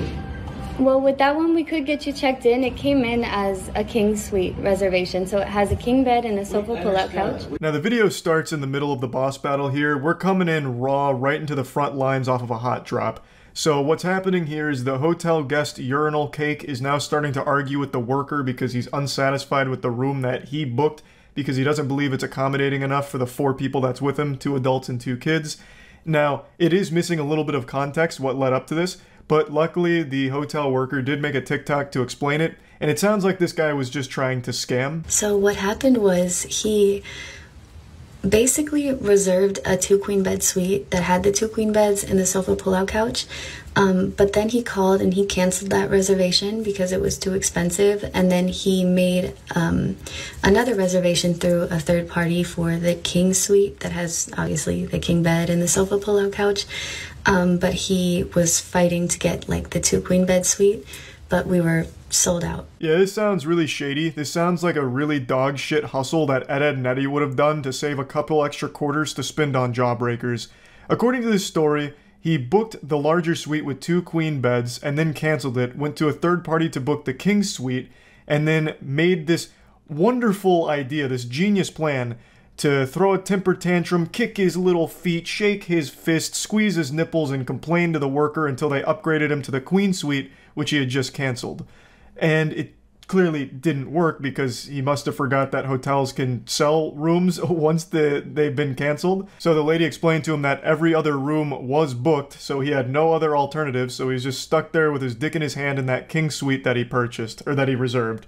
And he's not very happy about it. We expect us to be that. We have 2 kids and us. We can't all sleep in a king bed. That's ridiculous. Yeah, I understand. It's the way that Booking.com sent us the reservation, so all that we have is that, and we're sold out for tonight. Okay, I get that. So what do you expect us to do? That's my question. What do you mean, what does she expect you to do? She expects you to go fuck yourself. Who cares? She's not your mom. It's not her responsibility to coddle you. She's given you the cold, hard truth, and you're refusing to accept it, and there's nothing she can do. There's no wiggle room to somehow just snap her fingers and all of a sudden all of the hotel rooms are available for you to take your pick of. It's you figure it out. You caused this problem. This is a problem you created. Now you find the solution. You're the one that blew this whole operation here, ruined the family vacation, bah humbugged Christmas away with your terrible booking. You know, that's on you, buddy. Like, I don't understand why he's trying to put the onus on her to solve the problem he created. And again, this is assuming this wasn't a scam from the get-go, which to me it does sound like it. Like he's going through this sob story of, we have 2 kids. It's 2 adults and 2 kids, and it's cold outside. It's 70 degrees outside. Like, what do you want us to do? Go out there and freeze to death? Oh my god, we're gonna fucking starve if we don't get this double queen bedroom. No. It seems like he's just trying to drum up a sob story and try and get upgraded and pay the price of the king suite, which was a smaller one. And if the goal was to scam, I think he should have done a better job of acting and come up with a more sympathetic story. Just go whole hog with this one. Double down. Get the family involved. So, you know, get some props. You have your wife wheel in one of the kids on a stretcher, right? With an oxygen tank set up to it, maybe even like a heartbeat monitor or something. And you just like gently pat their head like, it's okay, Cliff. We'll find somewhere else to go tonight. God damn it, Martha, I made him a promise. We'll get him to that doctor's appointment. We just need somewhere to stay first. We'll find it. You know, then maybe with the sympathy and the tears start flowing, then maybe the hotel worker somehow clears up a room. But you just didn't commit hard enough. I do think this is a scam, by the way. I really do get that feeling. He continues to ignore the most crucial part of this statement. It's not just a king bed in that suite. It's a king bed plus a full pull-out couch, or a full pull-out bed from the couch. So that's already 2 beds. You can absolutely, comfortably have 4 people in a 2-bed situation. Now, I do understand that it's possible he's in a loveless marriage and him and his wife haven't shared a bed in the last, like, 10 years, but I think just for one night, they could set that aside, sleep next to each other in order for him to have an extra night to solve this problem. But for some reason, he keeps ignoring that statement about the pull-out couch. That's what I'm saying. Yes, so we could either check you into the room or we could cancel the reservation. That's the only 2 options. Sleep in our car? No, I'm not. I mean, where else are we going to go? Are there any other Holiday Inn Express hotels you can check us into? I don't have the power to do that, but there are Holiday Inn Expresses in Bloomington. So you're not going to help us. You're going to say, take the room as it is, or you're on your own. Yes. Yeah, that's exactly what she should do, and exactly all she can do in this situation. There is no further help she can offer because the whole place is fucking booked, and it's your fault that this has become a catastrophe. What I can do to help you guys is get you guys checked into the room that has the king bed and the sofa pull-out couch. But apart from that, we don't have any other rooms to check you guys into. If it's regarding what you guys reserved, you would have to call booking.com so that they could assist you with something that happened on their end. But this is just the information that we've received from booking.com.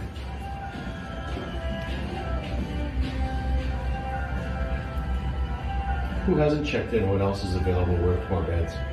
We don't have any other rooms available. Who hasn't checked in yet? Another brilliant plan from the chess master. So now he's wondering if he can just take a room from someone who hasn't currently checked in. I'm sure that's totally legal and won't lead to a huge problem for the hotel worker to do that.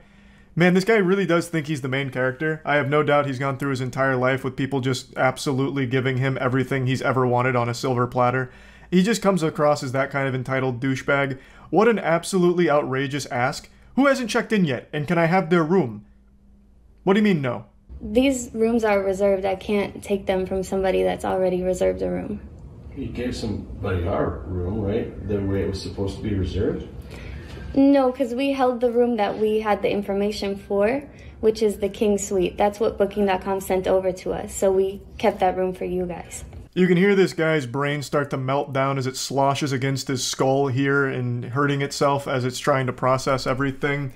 So he believes that they've given away the room that he rightfully earned after canceling it. I believe he's referring to the room with 2 queen beds. And so he's for some reason upset about that and trying to guilt trip them like, oh, but this is what we really wanted, even though he had canceled it. So just a big blunder here. How did you think 4 people would fit in that room? I mean, when you see it come in, don't you go, this doesn't make sense?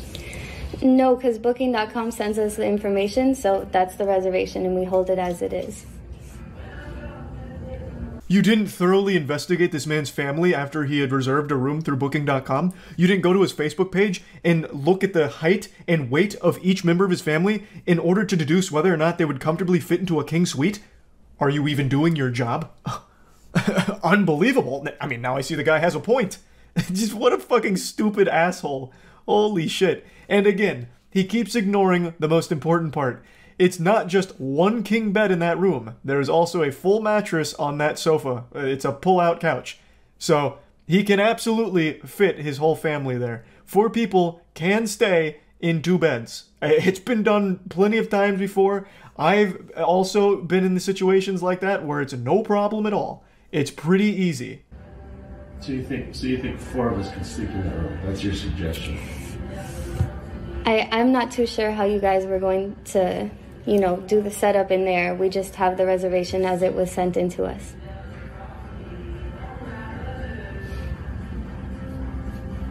And you have no other alternatives to solve it?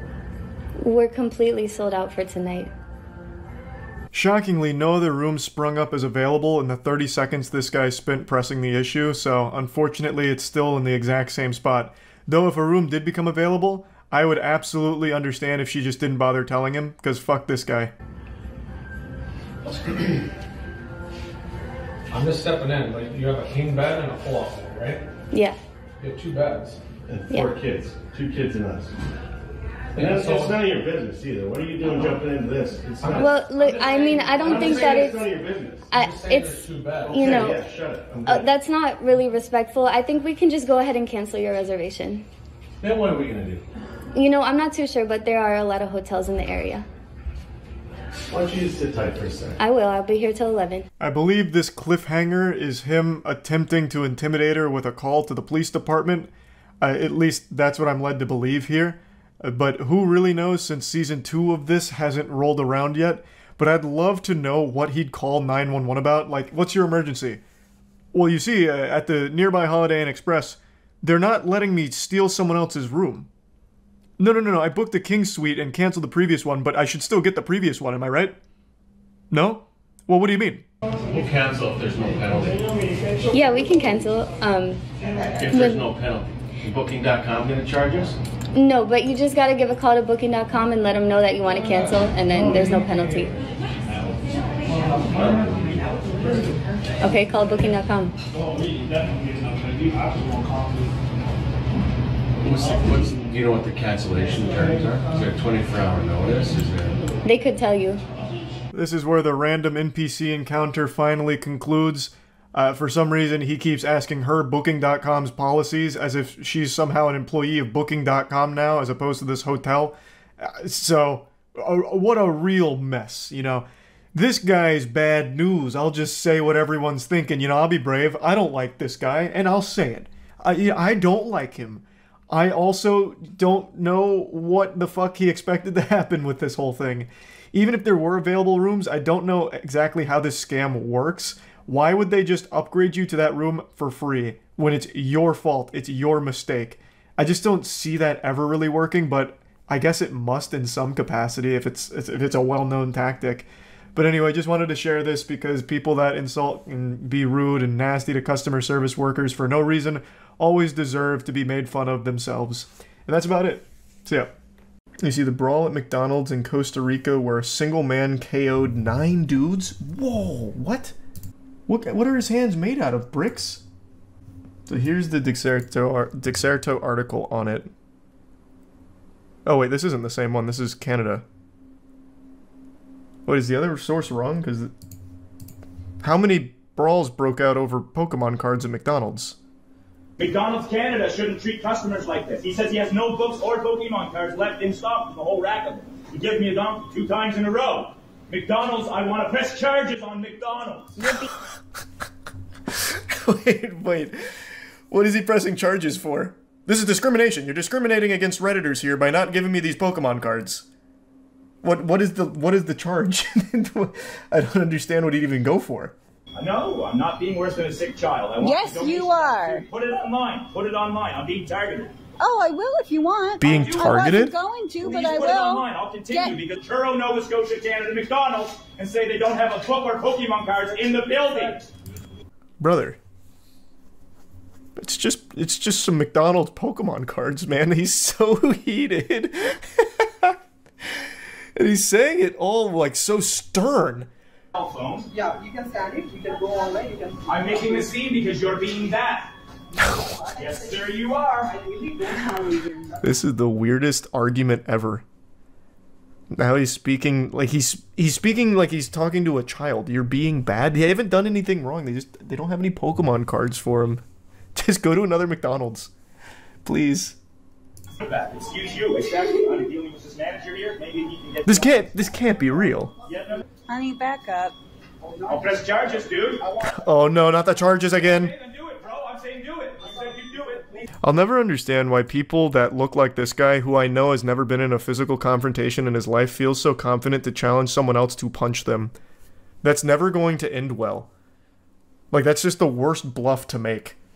Anyone can sniff out that you're not exactly a fighter. So why even try and, like, shake that hornet's nest?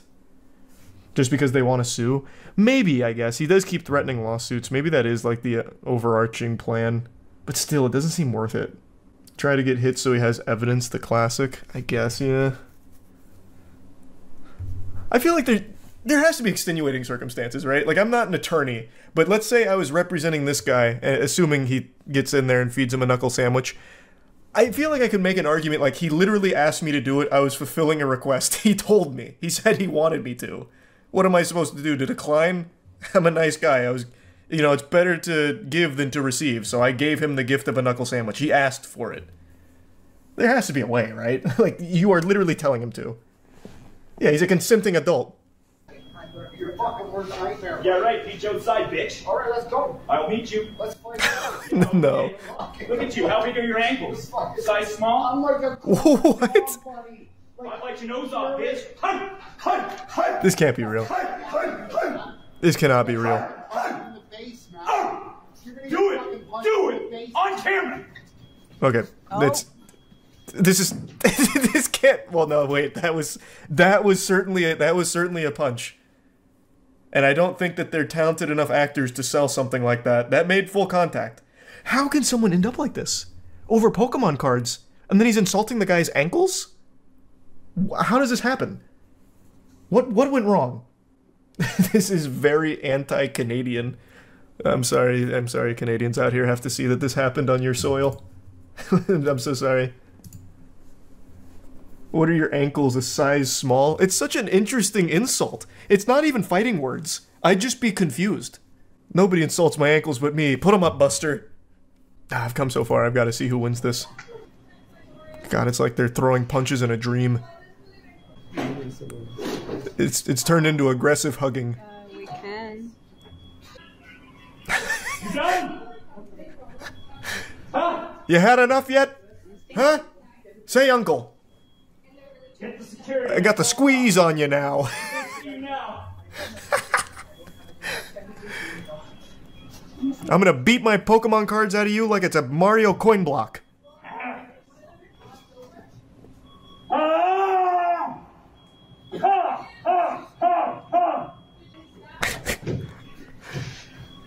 The fight. Oh no! He threw the hat. Come on, have some respect. This is so fucking weird. This is so weird. Like, even the fight is confusing to me. Not that I'd necessarily be good in a fight either, but I'd like to think if I got into a scuffle, it wouldn't look like this. I'd be mad about the Pokemon cards, and I'm even more mad that I'd fight like this. Like, the whole thing would just make me so upset. Some wrestling. Yeah, some good old-fashioned wrestling. Go with me or you're done! You hit me! And I will fucking hurt you! I'm ready to bite you! No, not Happy Pikachu during all of this. Come on, guys. Camera, you hit me! Oh no, not a round two, please. Please. Not again. It's enough. Team Rocket wins again, please, no. You hit me! At least turn the camera, please. Come on! No! Call the cops! Oh, he's got the chair. He's got the steel chair. You wanna go? Hello? Oh god, now he's got the chair too, fuck! You got one, I got one. You attacked me! You punched me! Can we go out the back door? Super unrelated, but he keeps saying that, and every time he does, it reminds me of that iconic scene from Knock Knock with Keanu Reeves, where he's talking to the two girls that tied him to the chair, and he keeps going, I didn't fuck you, you fucked me! You fucked me! You came into my house and you sucked my dick! You fucked me! It has that same energy.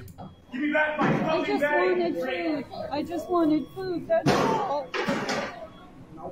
You wanted food and you got so much more. I'd be pumping my fist like, thank you. I don't know why she's upset. I mean, that was a great show. And now you get his Pokemon cards. Do you think he actually bit him? Yes. Oh yeah, I do, for sure. Bro, they didn't use any rage arts. Yeah. They didn't use any meter, unfortunately, no supers either. Bro's fighting over a Happy Meal toy. He was fighting over Pokemon cards, man. Show some respect.